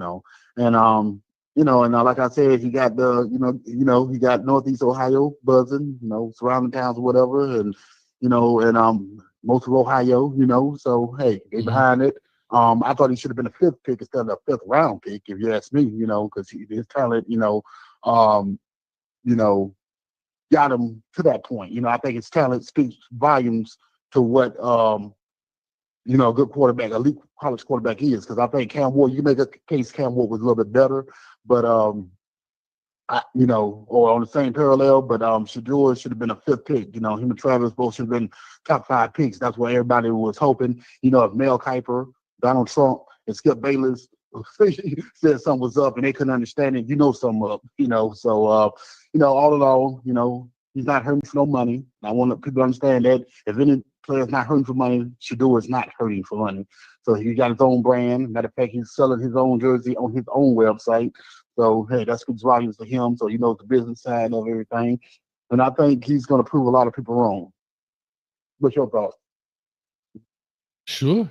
I understand. I'll say this.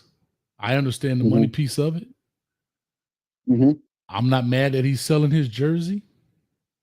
Right. But strategically, maybe that's not a good move. You're going to I'm just saying, strategically, I'm not mad that he's doing it, but sometimes you got to ease your hand out the lion's mouth. That's what my mom used to always say, ease your hand out the lion's mouth. I don't know. Right? Now, you want to sell shirts and that kind of stuff or whatever, or a shirt that look like a jersey, but if you're going to try to replicate their stuff, I don't know. I haven't seen the jersey. I heard that he's going to sell them on his own website. I'm cool. I don't know what that looks like. Maybe it's a different style, but it better not be close, because now you're taking money out those people's mouths, and we'll see. Now you want the power, but I don't know how good of I'm not saying he won't make money, but is it at a short-term play or is that a long-term play? I don't know.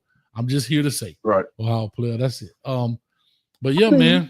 I mean, you make some valid points. Because, what you said lines up with people that, I'm not going to say the anti-Shador, but has some criticism of Shador because, it's been proven factual that, some owners, if not most of them, definitely a few, I ain't gonna say blackballed them, but they told their team to put them off the draft board. We don't need this. We don't want it, you know what I'm saying? Because they don't want nobody higher than they, on the same level of them, because this is, nobody's above the team with a brain and stuff like that. And they think Shador may outshine them, which I think is, kind of silly. But like I said, for some of them, it was only like four teams that really needed quarterbacks. And I think I was shocked that, even New Orleans going down 9th. But when I was hearing rumblings about, he may slide, I thought, I said, okay, Cleveland got the 5th pick, New Orleans got the 9th pick, Pittsburgh got 21st pick. But when Pittsburgh didn't pick him, I was like, hey, it's not looking good, he may slide, and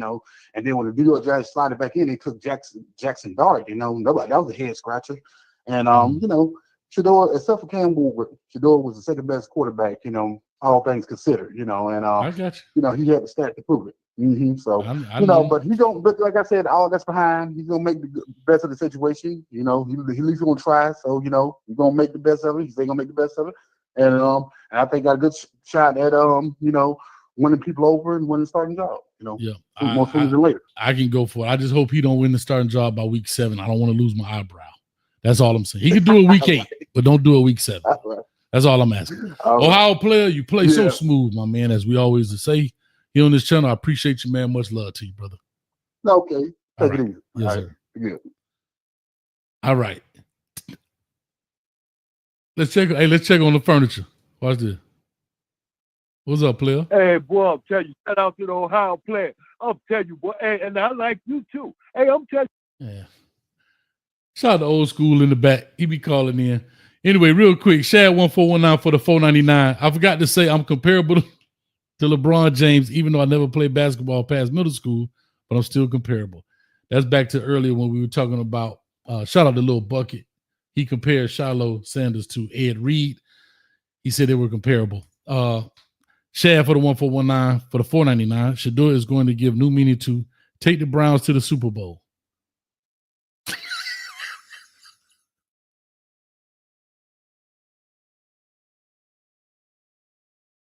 Shad, I ain't slapped nobody in a long time.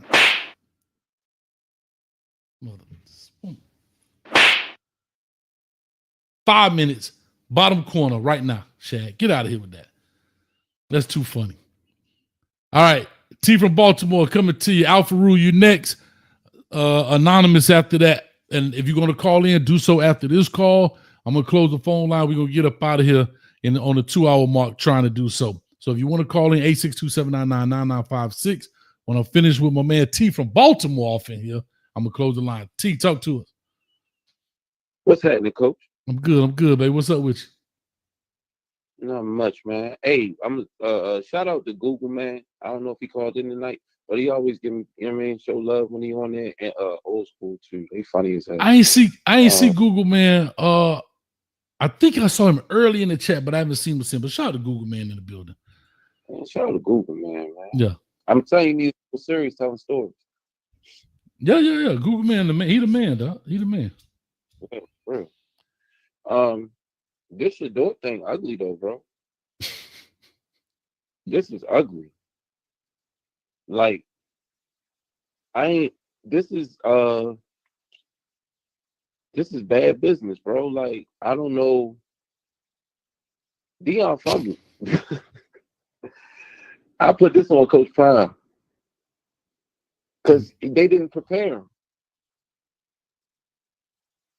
I don't think they prepared him. They go Google, man. He said, "What's up, Baltimore in the house?" Shout out to Google, man, in the building. I don't think they compared him. But you know what? You know what's crazy, bro? The bad thing is everybody putting pressure on this kid to do something he ain't never had to do before. You know what that is, right? What's that? Compete for a starting job. I think the dude is a competitor, though, dog. Like, I don't think. But he never. Who has he beat out? But that doesn't mean you're not a competitor. No, to your point. No, I know, but I don't. That still does. I still think you are. I think he's a competitor. I really believe that. Now, that is something I really believe about Shador Sanders. He's a competitor. He wants to compete. Mm-hmm. I don't think that's a problem. I think the things that happened to him, some were in his control, some maybe was bad advice, some was out of his control. But I'm telling you, I believe he's a I believe in my heart of heart, I think he's a competitor. I really do.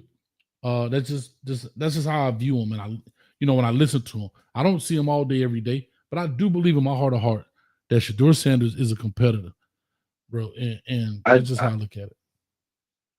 I believe he's a competitor too, Coach. But I think he's a better competitor getting drafted number 5 overall. And he's able to apply pressure just from his draft pick on a starter, whoever that starter is. But I don't see it from a 5th round perspective of him being able to run the gauntlet of beating out 4 other quarterbacks. I just don't. He might be better. He just might be.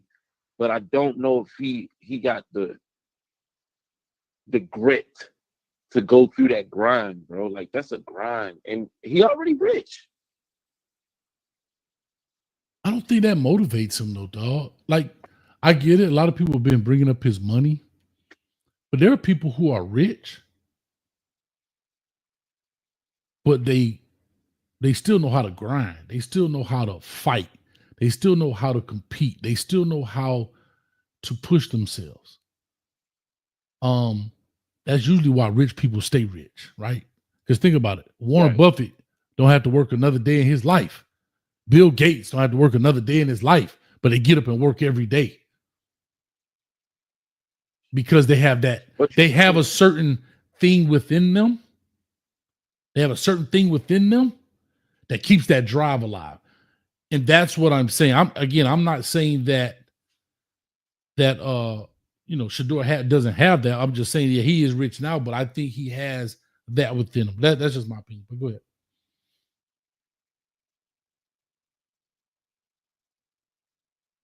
No, did I lose you, T? Oh, I'm here. I ain't here. No, okay. Hey, but my thing is, what happens when they release them tapes of them interviews, and that boy still got headphones on while they playing, and like, now y'all again, want me, so don't y'all? What happens when they release that? Because it's coming. So to your point, that is something I said that he could control.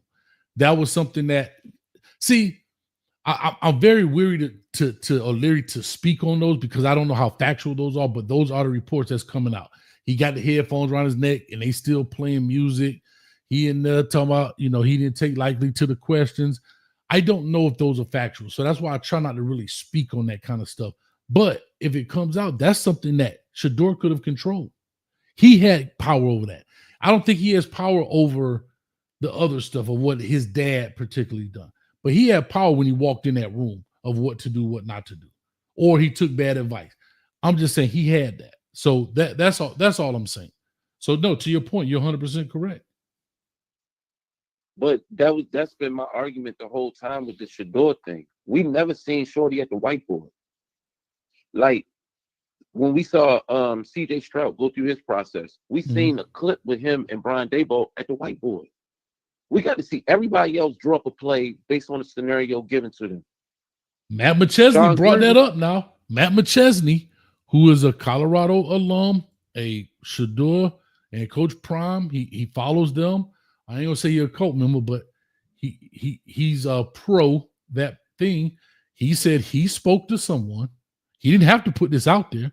He spoke to someone in the upper brass and said these are the things that were the issue. He had a problem drawing up formations outside of a spread concept.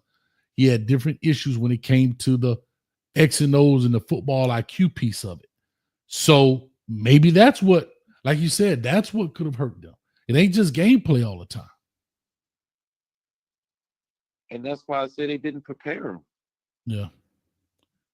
And it's sad because it feel like the community is excusing bad behavior if that's what it was, instead of waiting to see the outcome. Because at the end of the day, he still got an opportunity. And I'll say this: if that's the case, that he's not prepared properly, and I got to say this in Run T, but if that's the case and he's not prepared properly, that is a big failure on Deion Sanders, Pat Shurmur. Pat Shurmur was a head coach. He knows what that process is like. Pat Shurmur was an OC in the NFL. He knows what that process is like.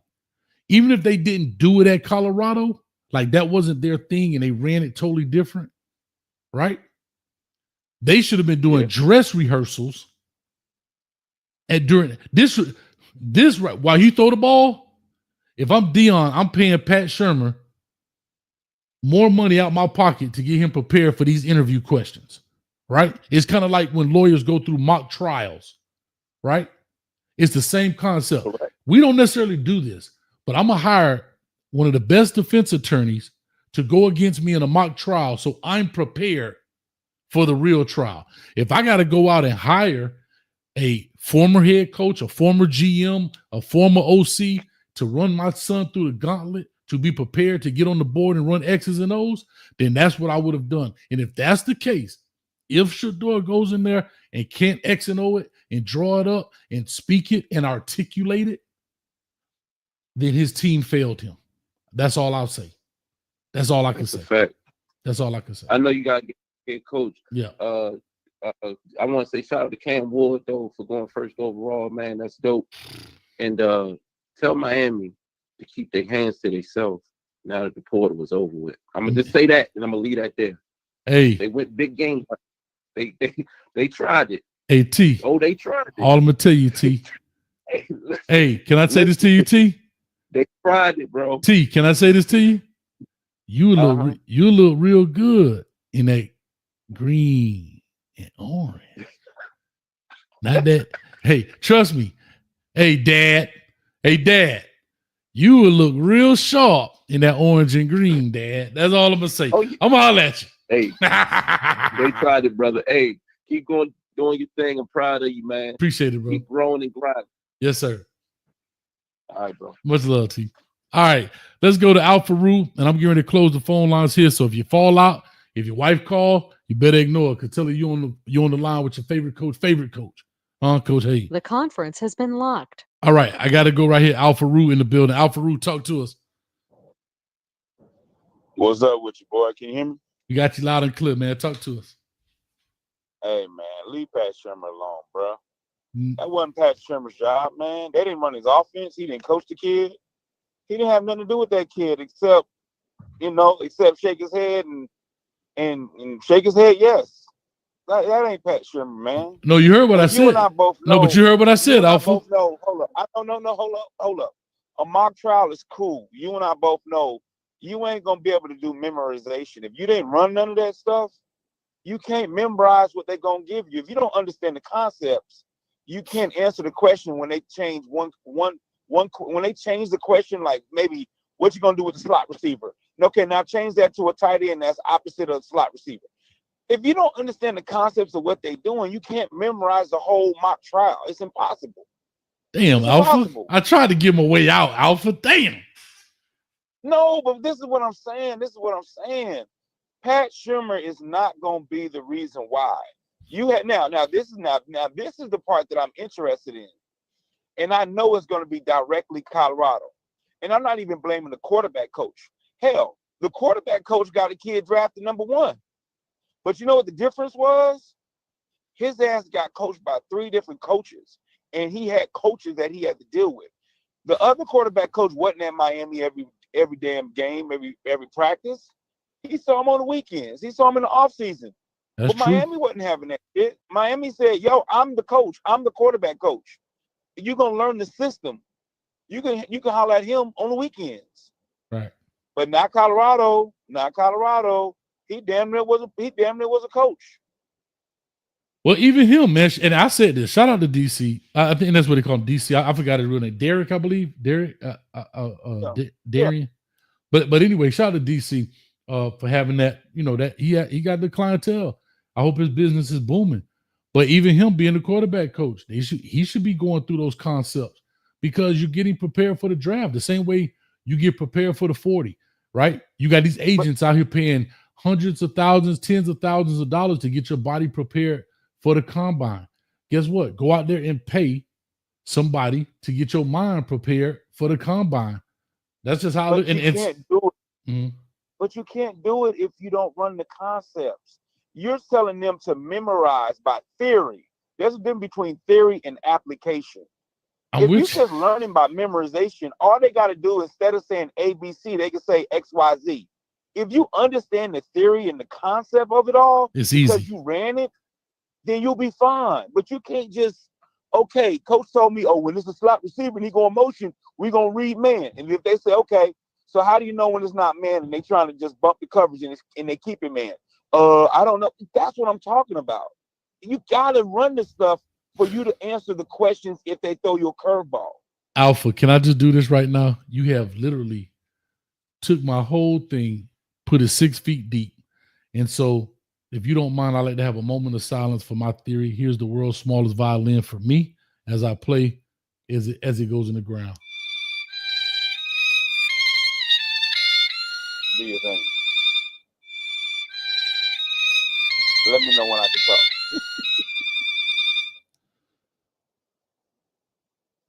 Sorry, Shadu, I tried, dog. Anyway, go ahead. Okay. We back. So check this out. I'm gonna be real with y'all. I got a video coming out, so I'm not gonna. It's so, people are so misinformed. It's really bad. I love the fact that you talk about Kellen Moore, because in the video I'm talking about so many quarterbacks. That type of quarterback, with that type of physique and that physical ability, they don't do well in the NFL. They just don't. Spread quarterbacks that run 5 outs, 4 outs, that's short, that's not athletic, that has a weaker arm, they don't do well in the NFL. But we'll talk about that another time. Hey, add Josh Heupel to your video too. He's a great comparison from a body perspective, the accolades they won, and all that stuff. Yeah. But you got Heisman Trophy people, bruh. Right. Guys, that's why I want to bring facts over feelings. Just facts over feelings. I'll have that out for you in a few. And we can talk about it. I'll come on the show and break that shit all the way down. Let's do it. Outside of that, I thought even if he was number 5 in the draft, I thought Cleveland was the worst place for him to go. Because a couple of things. I think the AFC North for a rookie quarterback is freaking hell. Hell, the AFC North for a veteran quarterback is hell. Mm-hmm. The only ones that survive in the AFC North, you have to have physical gifts that overpower. You got to have Lamar Jackson's legs. You got to have Joe Burrow's size and arm. You understand what I'm saying? That conference is freaking tough. It's outdoors. You gotta have an arm. You cannot have a weak arm in the AFC North. All of the stadiums are outside. All of the stadiums are cold. Damn near every stadium is right off of water, so the wind swirls all the time. You cannot have no Doug Flutie arm throwing the ball out there. You just can't do it. So I thought Cleveland was the worst situation. Now let's talk about where he got drafted and what makes it even worse. The 3rd round draft pick is not going anywhere. They paid him. He's not going anywhere. And the thing is this, most teams do not want 2 rookie quarterbacks as the backup. I think Flacco's going to win the job because I think he's ahead, and they don't want 2 backups. I'm going to be real with you. Traditionally, if this wasn't Shedeur, and his name was, Shedeur Lewis, his agent is preparing him for practice squad. That's the facts. His agent is preparing him for practice squad. He's talking about him starting. No, it's not a bad thing. That's just how it is. They got a veteran. They got another veteran that's injured that's costing a whole hell of a lot. They already got a veteran backup. They're not going to carry 2 rookies as the backup. So if it's between the 3rd round pick and the 5th round pick, because people don't understand this. To put you on practice squad, we got to cut you. And people got to not pick you up and then put you back on practice squad. My 3rd round quarterback, I'm not cutting him to put him on practice squad because somebody's going to take him off of waivers. I don't want to lose him.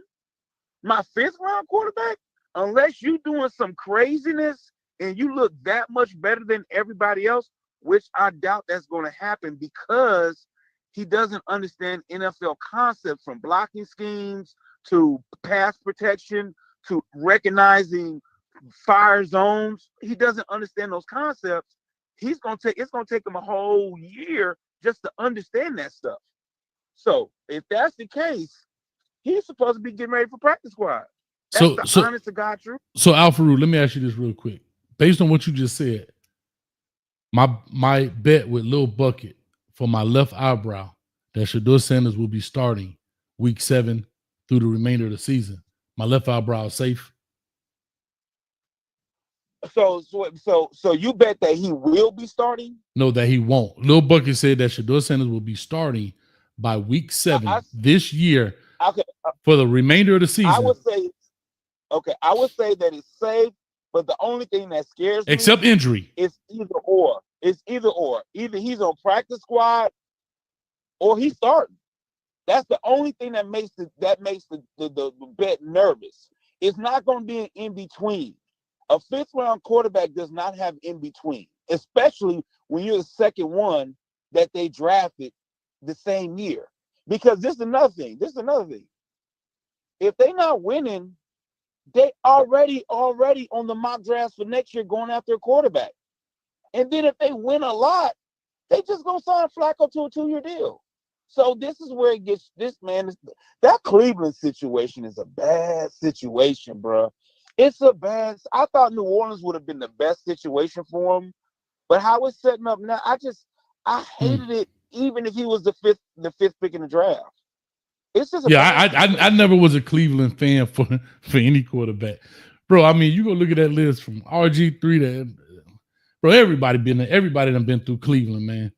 You know what I'm saying? Yeah, Cleveland like a straight up set out in Moton Hall. I'll say it like this: Moton Hall. Hey, Cleveland like a doughnut.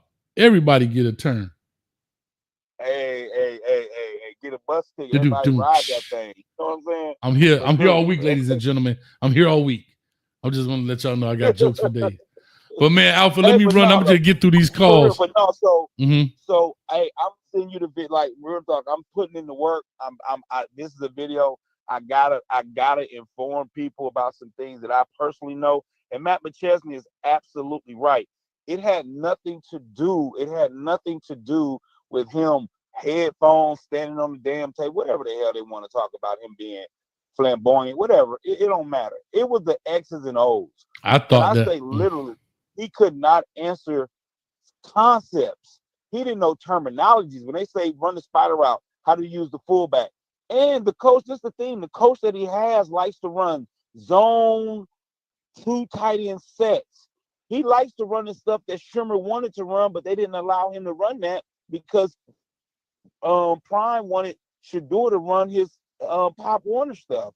He's been running the same offense since he was a kid. It's the same offense he's been running forever.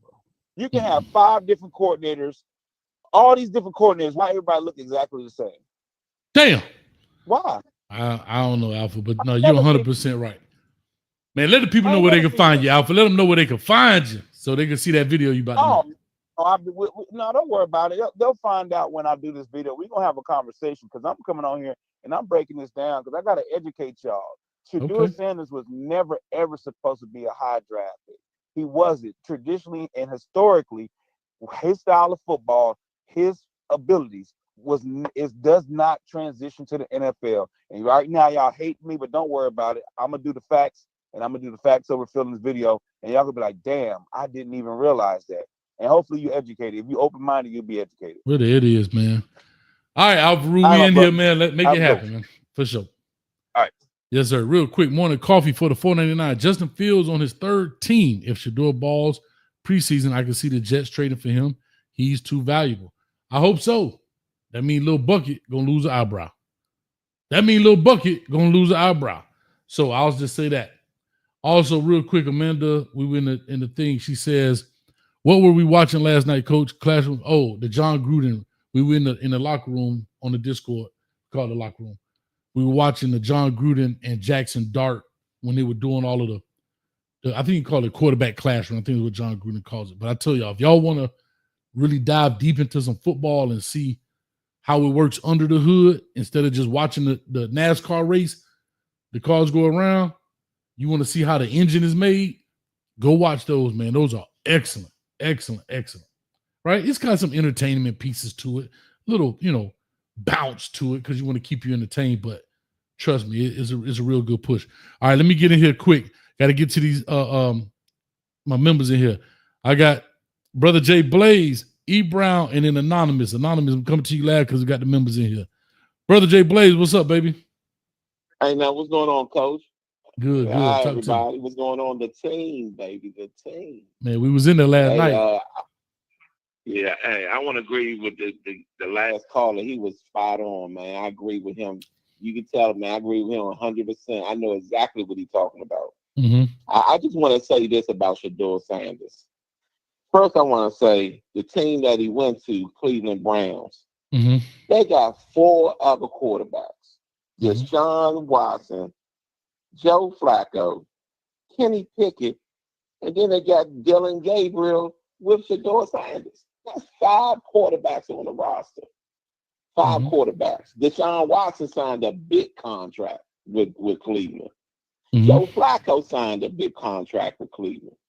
So, him going to, I got Shador Sanders moving on after his rookie contract to another team.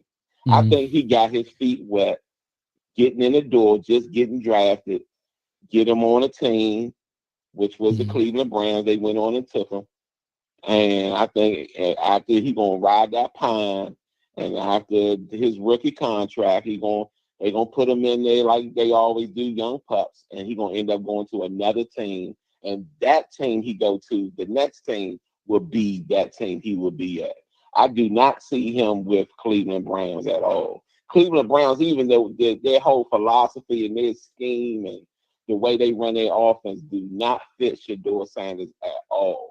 And I also see when I give an example, like my man gave an example.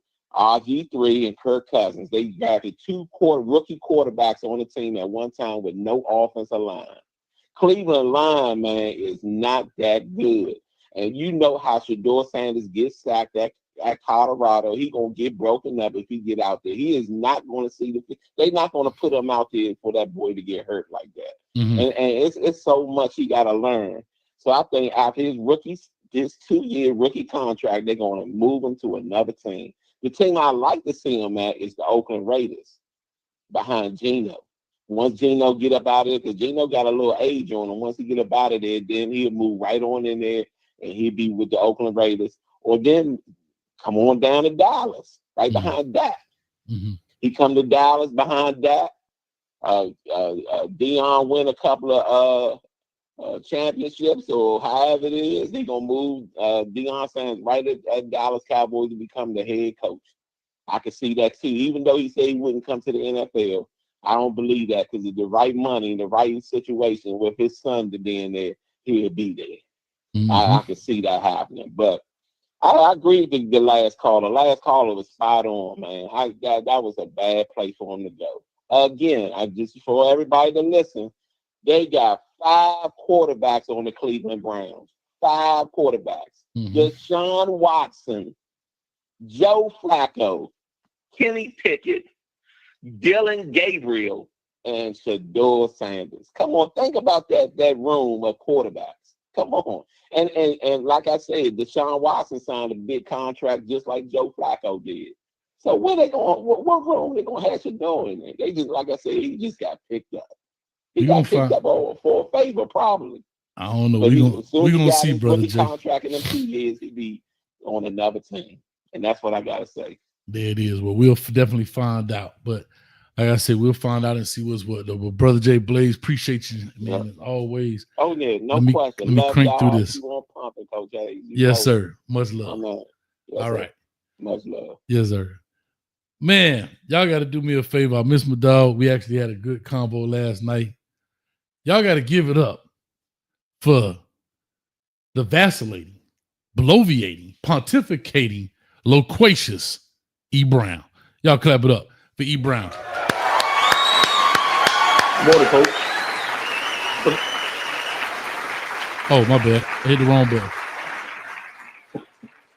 Yes, sir. Yeah, good morning, Coach. I mean, the caller before Brother Jay, I'm with Brother Jay. I do agree with him. I think that Shedeur's opportunity to not be drafted in the first couple of rounds has something to do with learning the concepts and so on and so forth. But I mean, throughout the history of the NFL, you've had quarterbacks who had problems with learning concepts, not having a magnificent arm strength, and so on and so forth. Mm-hmm. But they went on to become Hall of Fame type NFL Hall of Fame quarterbacks. So, the truth is in the eye of the beholder. I mean, we watched this kid play football, college football, here in the last 2 years. Come on, man, get it out. You're doing all this pausing and stuff and talking with commas. Get it out. We can't dispute what we've seen, Coach. We can't dispute that. I mean, that wasn't made up. That wasn't something that was magically delicious or magically made up.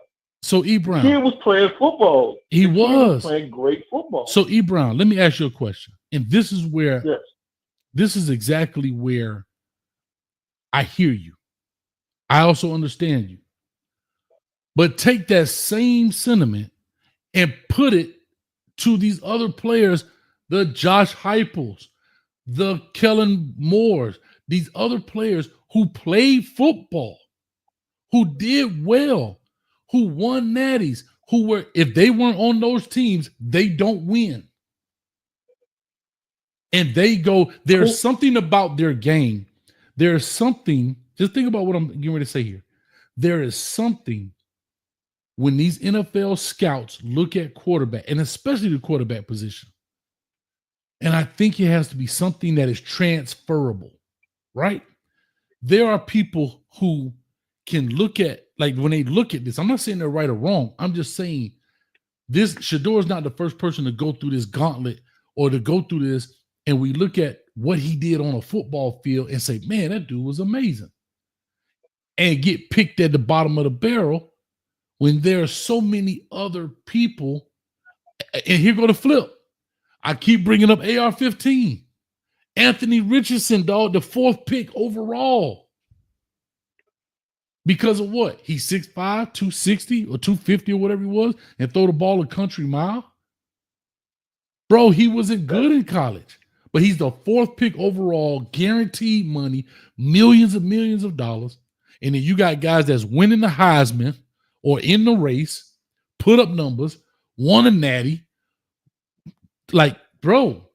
And guess what? They don't even get picked up. Like, that's why I say the NFL is so unpredictable. That's why I'm saying that to you. But go ahead. Well, you know, my counter to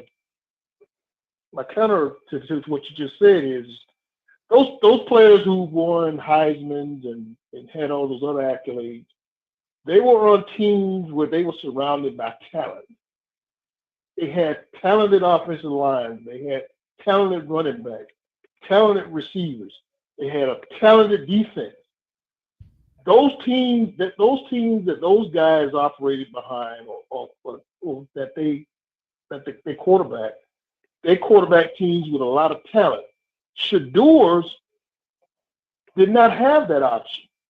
Shedeur played on a team that when he got there, they only won 1 game the year before. Oh my God! And we talked about it last night.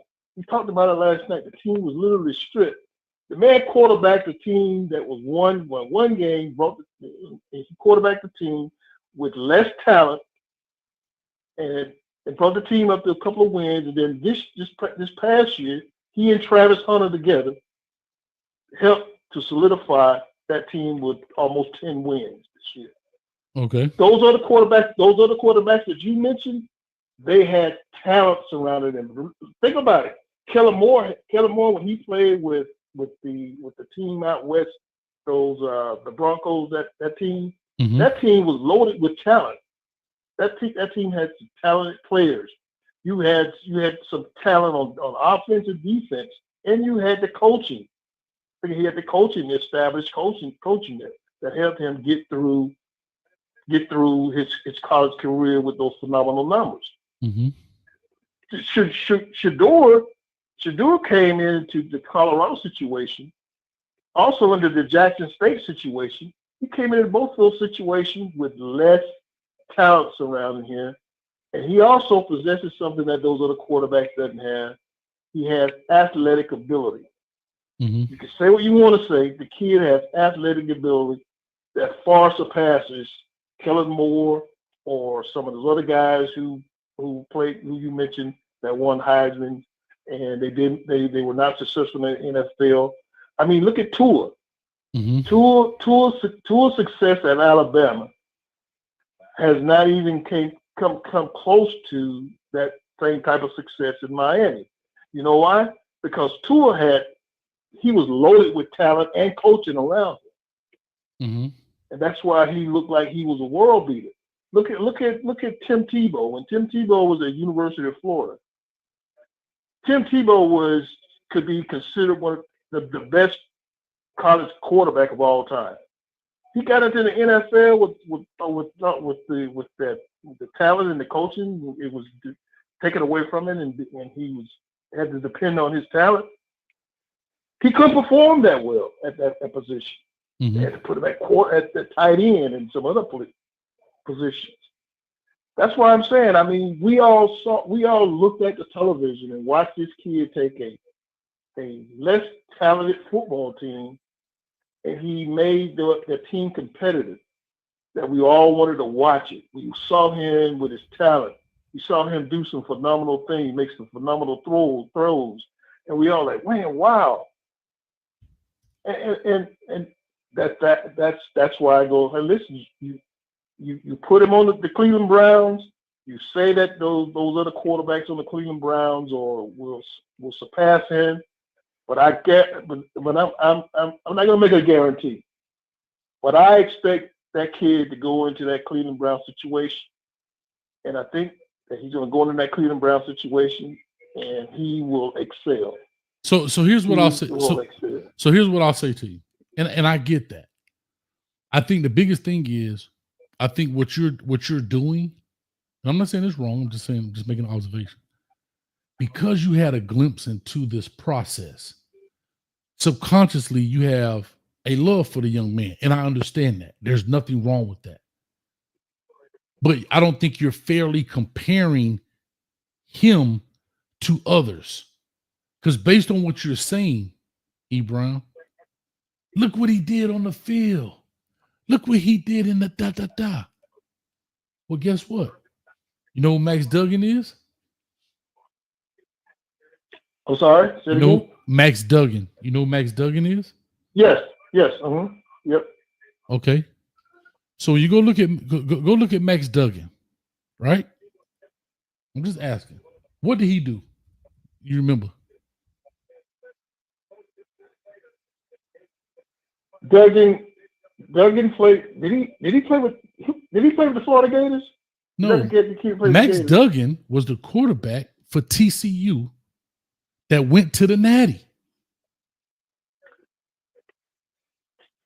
Okay, I'm gonna let you do your soliloquy. I know. So here it is. So based on what you're saying, Max Duggan, let me give you his stuff, was the quarterback that took TCU to where? To the Natty. They were to the national championship, yes. They lost, but they went to the Natty. Mm-hmm. The year before that, they were 5-7. Since everybody likes to bring up this 1-11, they were 5-7. Sonny Dykes comes in, put some gas in the tank, and take off. They were the underdogs every time you looked around. Right? This is what I'm talking about. Look, Max Duggan finishes the year with 3,700 yards, 3,698 yards. So let's just say 3,700 yards, 32 touchdowns, 8 interceptions. He threw the ball 419 times. He had 8 interceptions for 3,698. Sir, do you know what year he got drafted? I mean, you know where he got drafted? No, I don't remember where he was his draft. You want to guess? Did he go 5th round? You want to guess? Oh, he went 7th round? 7th round, 239th pick overall. Okay, hear me out. 200. Think about that. 239th pick, and we're talking about taking a team and doing all of this. TCU was 5-7, dog. The year before that, they were 6-4. The year before that, they were 5-7. The year before, I mean, they may not be as bad as Colorado, but they weren't good. And guess what? They actually won big. They didn't just win 9 games. They went to the ship. See, these are the things I'm talking about. When we watch the well-off medias, we get a jaded perspective because I get it. It's an affinity for the kid because we get you actually become a part of that, right? I'll say this and just being very humble when saying this. It's kind of like when y'all watch this show. Y'all watch it and y'all have like when I got sick, everybody like, damn, go ahead, blah, blah. But if you didn't watch this show, you ain't care I got sick. Nobody cared. But people who watch this show all the time, you start to build a bond and a relationship with people. But you're not looking at anything else. When you look at this, see, the NFL doesn't get that. They're looking at everything. They're scouring the earth for the best players. And so when you look at when you look at TCU, Max Duggan, based on what you said, look what the guy did. He went 13-2 to the Natty. Didn't lose a conference game. He got picked 239. Oh, damn. Okay. Okay. You make a point. You're making my point. It's quite frankly, you submitted my point. Yes. You submitted my point. The reason I say that is because if I can remember, Max Duggan, that year they lost to Kansas State. They lost to Kansas State before they went into the national championship. In the conference I think game. Kansas State beat them. Kansas State beat them. Mm-hmm. And then another team lost that projected them into the national championship title game. That's correct. If my memory corrects me. Okay. Now the thing about Max Duggan is that he qualifies as one of those players who we get into this thing about quarterbacks who manage games and quarterbacks who impose their will on games so they win. For example, like Mahomes and Tom Brady, they impose their will on a football game simply by showing up and just simply by getting on the field and saying, "Hey, we're going to go down and score." This kid Duggan actually was just he was the perfect piece for that offense ran by who was the head coach? I forgot the head coach. Sonny Dykes, right? Mm-hmm. He was just a good piece for that system that was being ran. Now, thank you. Now, Shedeur Sanders. Now think about this. If you took Max Duggan out of that system that he was running in college and put him in any other situation on any other football team, he probably doesn't win that very many games or gain that very many yards. But you look at Shedeur Sanders. If you had to put Shedeur Sanders on the University of Miami last year, what do you think it would have? Well, that's not a bad. That's because Cam Ward was there. Let me take that back. If you were to put Shedeur Sanders on any other team, Ohio State, or if you had put him on any of the other teams that competed this year for the national championship, what do you think the chances would have been that team would have probably competed very well against the Ohio State Buckeyes and probably eventually won the football game if that kid was quarterbacking the team? You can't say that about Max Duggan. You can definitely say that about Shedeur Sanders. But E. Brown, I can say that about a lot of quarterbacks, bro. That's the part I think y'all be missing. I can clearly say that about a gang of quarterbacks, right? But coach, yeah, that's correct. You can say that. But here's what I'm gonna tell you. Hold on, here's what I'm gonna tell you. Here's what I'm gonna tell you. Just let me make a point. We're making an exceptional rule here. Oh, if I push a door on this team, okay. Well, guess what? Will Howard was at K-State. He threw for 2,600 yards his last year at K-State. They put him at Ohio State, and he threw for 4,000 yards, 1,400 more yards, and he won a natty. So that argument, hear me out. You know that guy was low. That Ohio State team. That's my point. But there's my point. When y'all try to say, well, if you would have pushed a door on this team, he would have did. Yes, you put Will Howard on that team, and look what he did. And he got drafted in the 6th round, 7th round. That's what I'm trying to tell you. If you put, see, that's my whole point. Is you're correct. Putting Shedeur on Ohio State, he's gonna shine like a diamond. No, you're 100% correct. But you took Will Howard, who was 61% completion rate, 2,643 yards with 24 touchdowns at K-State.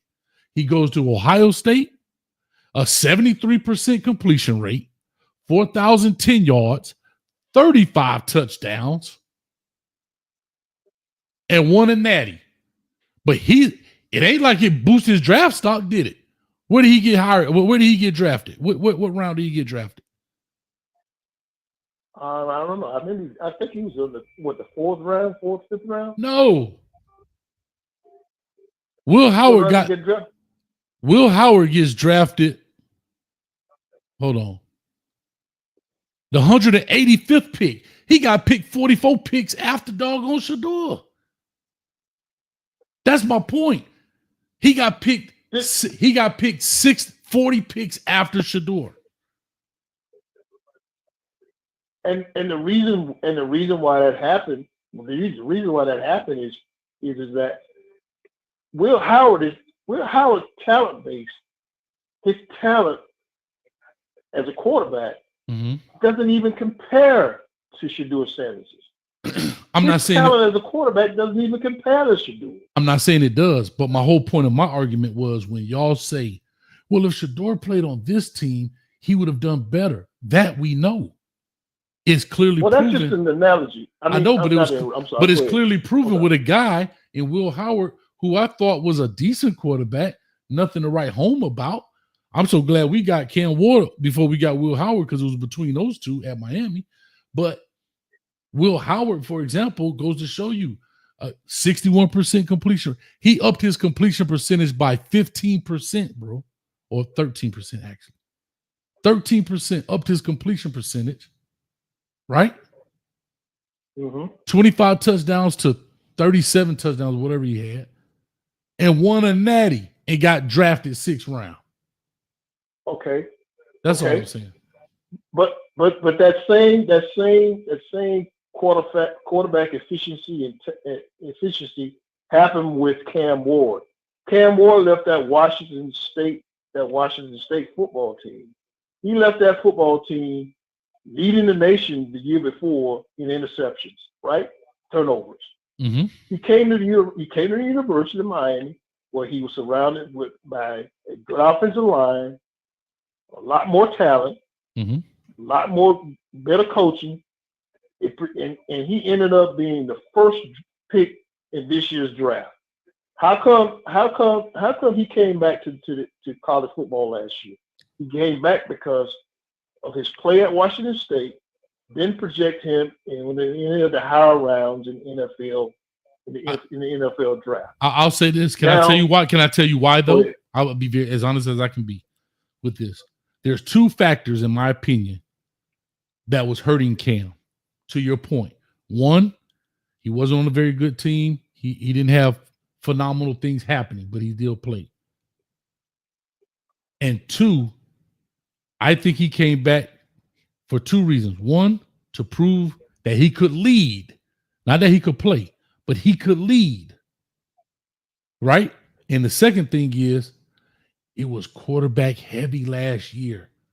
Look at the quarterbacks that was in the draft last year compared to the quarterbacks that was in the draft this year.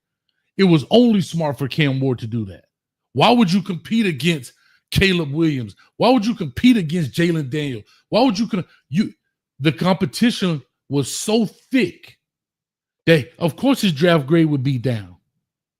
Stay 1 more year where the competition is not as thick, and you could be the cream that rise to the top in this deal. Strategically, it was the smartest thing he could have done. You know what? For a sports conversation, that would be a good topic. But Coach Cam Ward was talented in every one of those quarterbacks except for the guy playing at Washington. I know, but what didn't he do? He didn't win. You got to be able to win. That's what's hurting. Dog, they don't think about it. They don't draft losers. That's my point. Yeah. That's my point. That's my point about Shedeur. Shedeur won on a losing football team with less talent. I get it. That's my point. Anonymous, I'm coming, bro. I'm sorry. I apologize. I forgot. Me and E. Brown get to it. I'm sorry. No, you good. You good. I'm coming, Anonymous. No, but that's my whole piece. Nobody's drafting the 5 and 8 quarterback, right? Nobody's drafting. So to Shedeur's point, yeah, he won. He won 9 games. I can't take anything away from him. And I'm not saying he shouldn't have. Not only that, Coach. I'm sorry to interrupt you, sir. But yeah, no, you good. Think about it, Coach. The kid won in high school with his dad. He won in Washington at Jackson State with his dad, and he won at Colorado with his dad. In all three of those phases of his movement through his career as a college football quarterback, the kid produced and the kid won. So why would and we all watched the last 3 years actually, because we watched him at Jackson State as well. We watched this kid each and every week. Whatever team he faced, he showed leadership.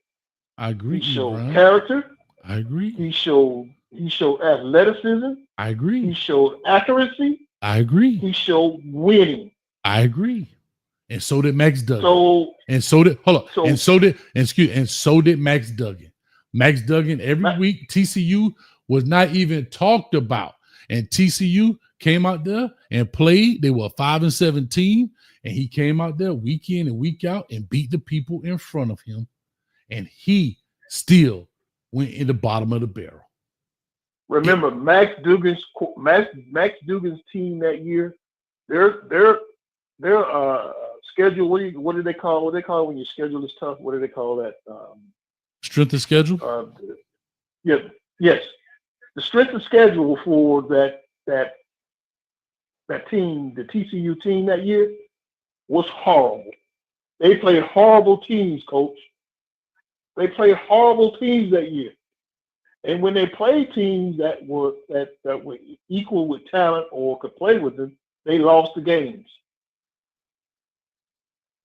Shedeur Sanders, when Shedeur Sanders played against teams that we all thought that they were going to get that they were going to lose against, the kid played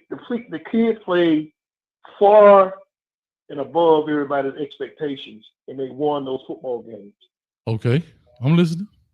Okay, so TCU's strength of schedule was not that impressive that year, if I can recall, if my memory serves me right.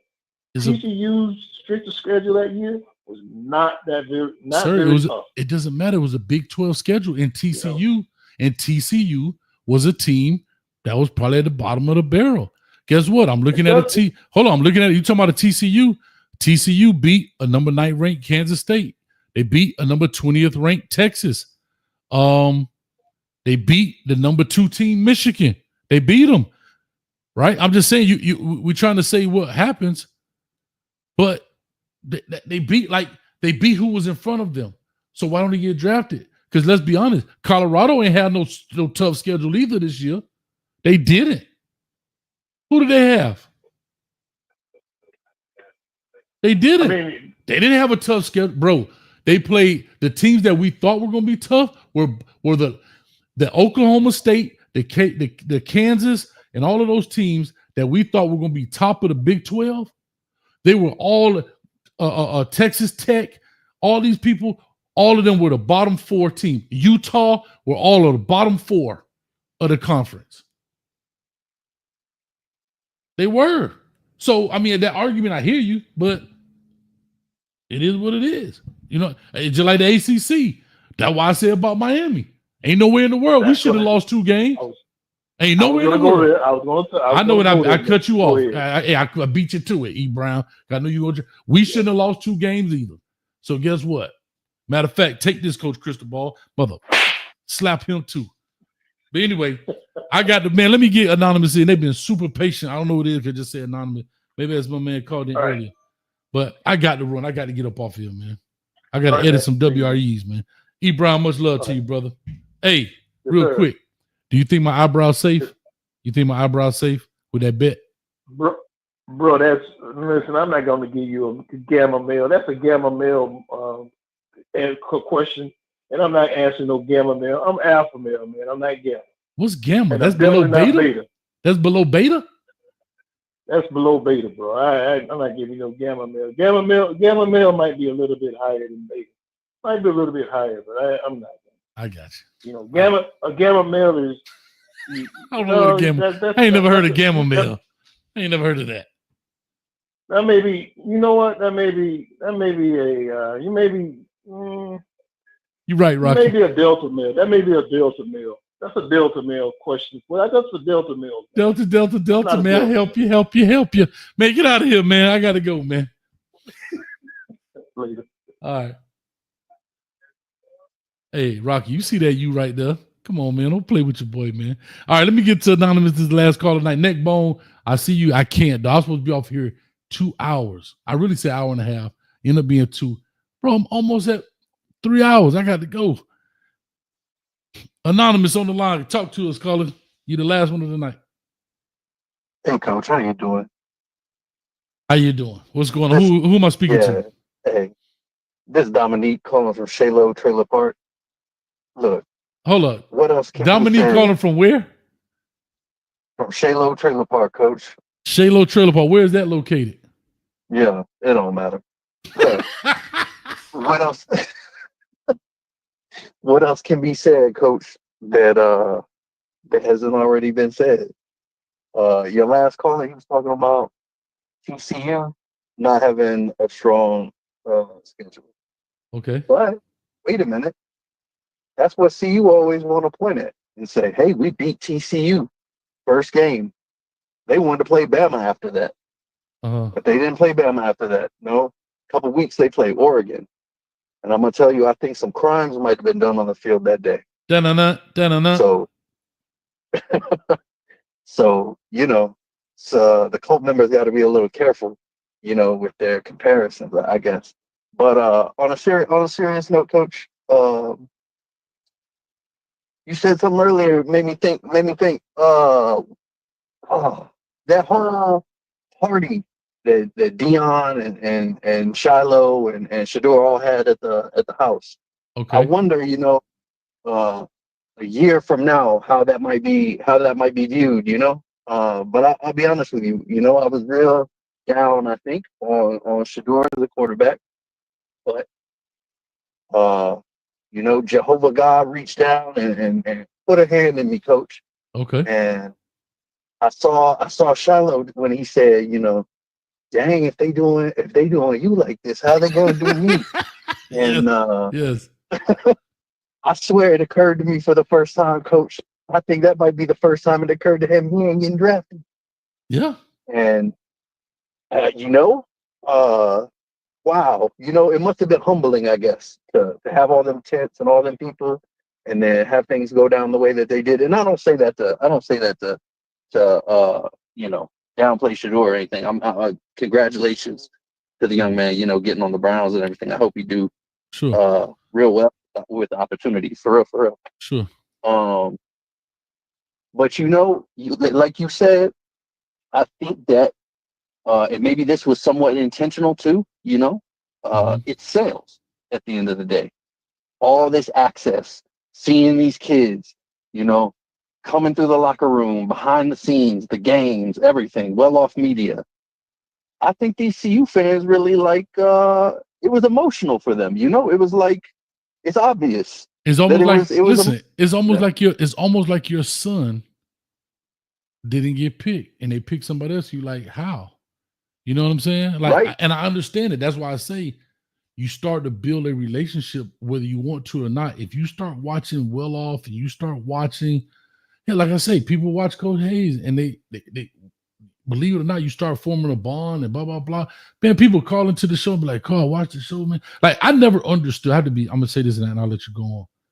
You know how celebrities will say something like, man, I was walking through the mall one day and a guy walked up and was like, man, you know, I watched your movie, Denzel, and man, I was going through a rough patch. And yeah. I'm not saying this to be big here, but people have called in the show, be like, Coach, man, you know, I watch your show, man. That's my chance to release. I didn't know that was a real thing. I thought I was just some hoopla, some actor be saying. But people call in, and this is their time to just forget about what's going on. Let's just talk sports for an hour, 2 hours, hell, maybe 3 hours. And that's a real thing. So when you start watching things like Well Off Media and getting so invested, you start creating a bond with these players. You do. And that's just what it is. You know what I mean? Yeah, no doubt about it, Coach. And I think if you look back, you know, it just bears the point out, right? Where did Deion go first? HBCU, you know? They have a lot of players go to Power 5, you know, but they see Deion, he's willing to come here and coach. He's willing to turn our program around. They want to believe in that. They do buy into it. And then, you know, of course, in this game, you either get elevated or you get terminated. And Deion was out at Jackson State, and he was in at Colorado. And Colorado, you know, have been irrelevant for a while.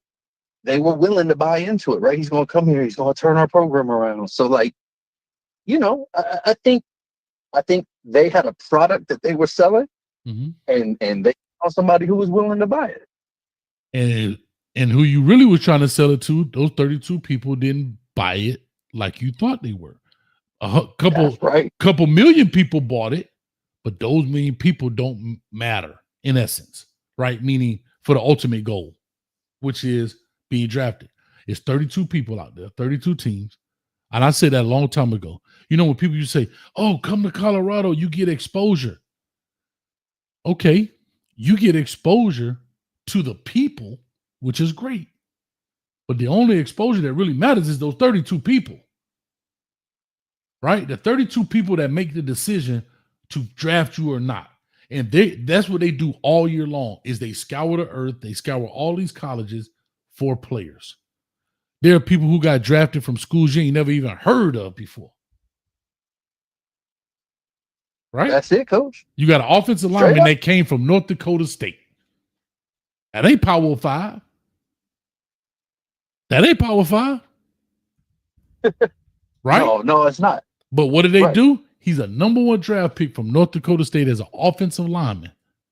I mean, these are the kind of things we talk about when you look at schools and you say to yourself, okay, you know, you got some bigger schools, of course, you know, you got better opportunity, don't get me wrong. But bro, there's some schools out here. I'm trying to look for some schools now. You be like, who? Like, what? Where is that? Right. Yeah. I tell you what, coach, you're right. They were selling to the wrong customer for sure. And who knows? You know, I mean, I do think that from like a human perspective, some of the shit, and you know, some of the shit happened with the Mickey Loomis call was crazy. Like, it was crazy. You know, the adults is out here like really going hard on kids like that, but there are kids who are entering now into something, you know, these locker rooms where I think it's going to be a real culture shock for them, and you know, the truth comes out eventually. So these reports that are coming out saying, honestly, frankly, that he wasn't prepared, that he wasn't conversant, that you know, he was treating his visits to the teams like a recruitment visit, you know, like they would be fortunate to have him. Well, you know, there's a new class next year and the year after that. And the Cleveland Browns have been irrelevant, you know, for a while. So, well, I'll just say this too. shame. I don't think he had that much cachet to think that now. I don't think he had that where he, you know, like Deion, like I get it. I think Deion tried to duplicate what he did with himself within his son. And unfortunately, at that quarterback position, that's so tough to do because it's so finicky. You know, and like we said, you have people from William and Mary, you know, they got drafted as offensive linemen over some of your Power 5 guys. But it's just what it is, bro. I mean, you know, I'm not mad at people talking about I knew it was going to go this way, but that's why I tried the title of the show, the transfer portal, star players out, big time transfers in, and I knew I was only going to get the monologue, and then we was going to go straight to Shador. But well, I'll tell you what, coach, this is the last thing I'll say, but sure. You know, I think one thing that also stood out to me, and it stood out during the Colorado time, it stood out during the draft, was there's a little bit of a tendency, you know, everything was like locked tight early on. But then, you know, they lose a game, they get blown out a game. Well, now it's the O-line going under the bus. Or, you know, it's the play calling that's going under the bus. Or hell, they pulled that one coach and made him I forget what they call it, an analyst or something. Not a coach no more. You know, so in Colorado, people were getting thrown under the bus. And I think during the draft, there was a tendency to be like, oh, you know, they're doing this, or, you know, they don't want us to shine or whatever. But, you know, you really got to think about it. The Saints drafted a quarterback, not Shador, but 25 years old. I think he was in the 6th grade like 3 times. So you really got to ask yourself why the Saints, a team like that, would take a player like that over a Shador if everything that's being said about Shador is, written facts. NFL teams are in it to win it. They're not in it to really play a popularity contest. I don't believe that. There you go. And maybe that guy, maybe was it Tyler Show? And that who went there? Tyler Show? Right. Some people say it's Shuck, yes, but I'll just say Tyler. Maybe Tyler Wild, because remember the head coach is Kellen Moore. He was a quarterback, played at Boise, right? Maybe Tyler Wild them. Here's a thing. Let's just say, with all things being equal from a talent perspective, let's just say, watch this. Shador is up here with talent. Dylan Gabriel and Show are down here. Shuck, whatever his name is, Tyler. They're down here. Now, I'm getting ready to go in here and say, okay, this is why we're going to have these meetings. Let's just say Dylan and Tyler, let's flip it. Dylan and Tyler's talent may be down here, but their football IQ is here and Shador's was here. Now the scales of justice tipped, in essence, right?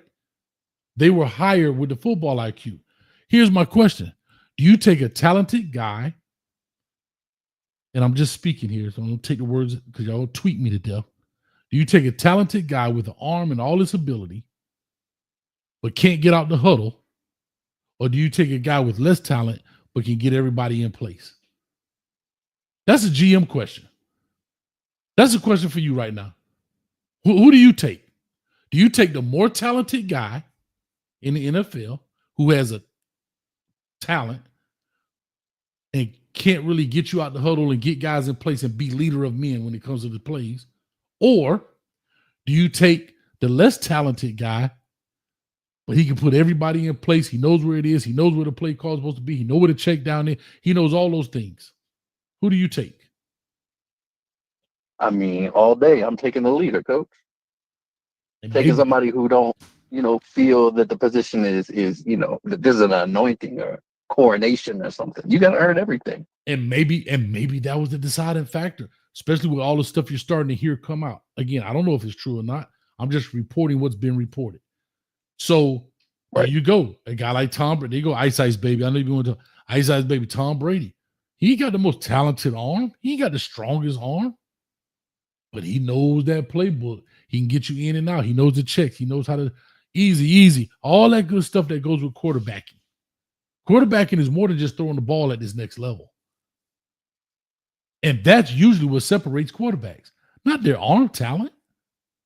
It's their mind talent. Damn it, I'm putting that on the shirt. That's what normally separates a lot of quarterbacks. Not their arm talent. It's your mind. It's can you make the throw? Do you know how to put us in the best position possible? I tell people this, Damon, I saw Jamie. The NFL is not in the development business. They're not here to develop you. They are here to fine-tune you. They are not here to build the Lamborghini. They are here to fine-tune the Lamborghini and make it a well-oiled machine. Now, that goes with some coaching, but you know what I mean when I talk about development versus fine-tuning. Right. They don't want to take the raw lump of clay. They want a final product that all they got to do is paint it up real nice, maybe shave a little bit off the edges, throw you out there and let's go make a play, baby. They're not here to develop you in essence. That's the thing, I don't even know if it's fair to expect Joe Flacco, to wanna be developing another player either. And he might be feeling one foot out the door, He said that. He said that about Lamar Jackson way back. He said, I'm not here to mentor anybody. I'm just saying. You know, right. Here's a perfect example. Jamarcus Russell.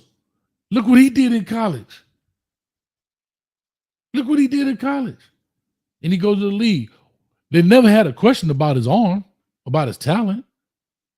It was his want to. Now, I'm not saying Shedeur is Jamarcus Russell. We're just talking about how guys get put out the league. It's not that he couldn't throw the football. Jamarcus Russell probably fell out of love with the process of football.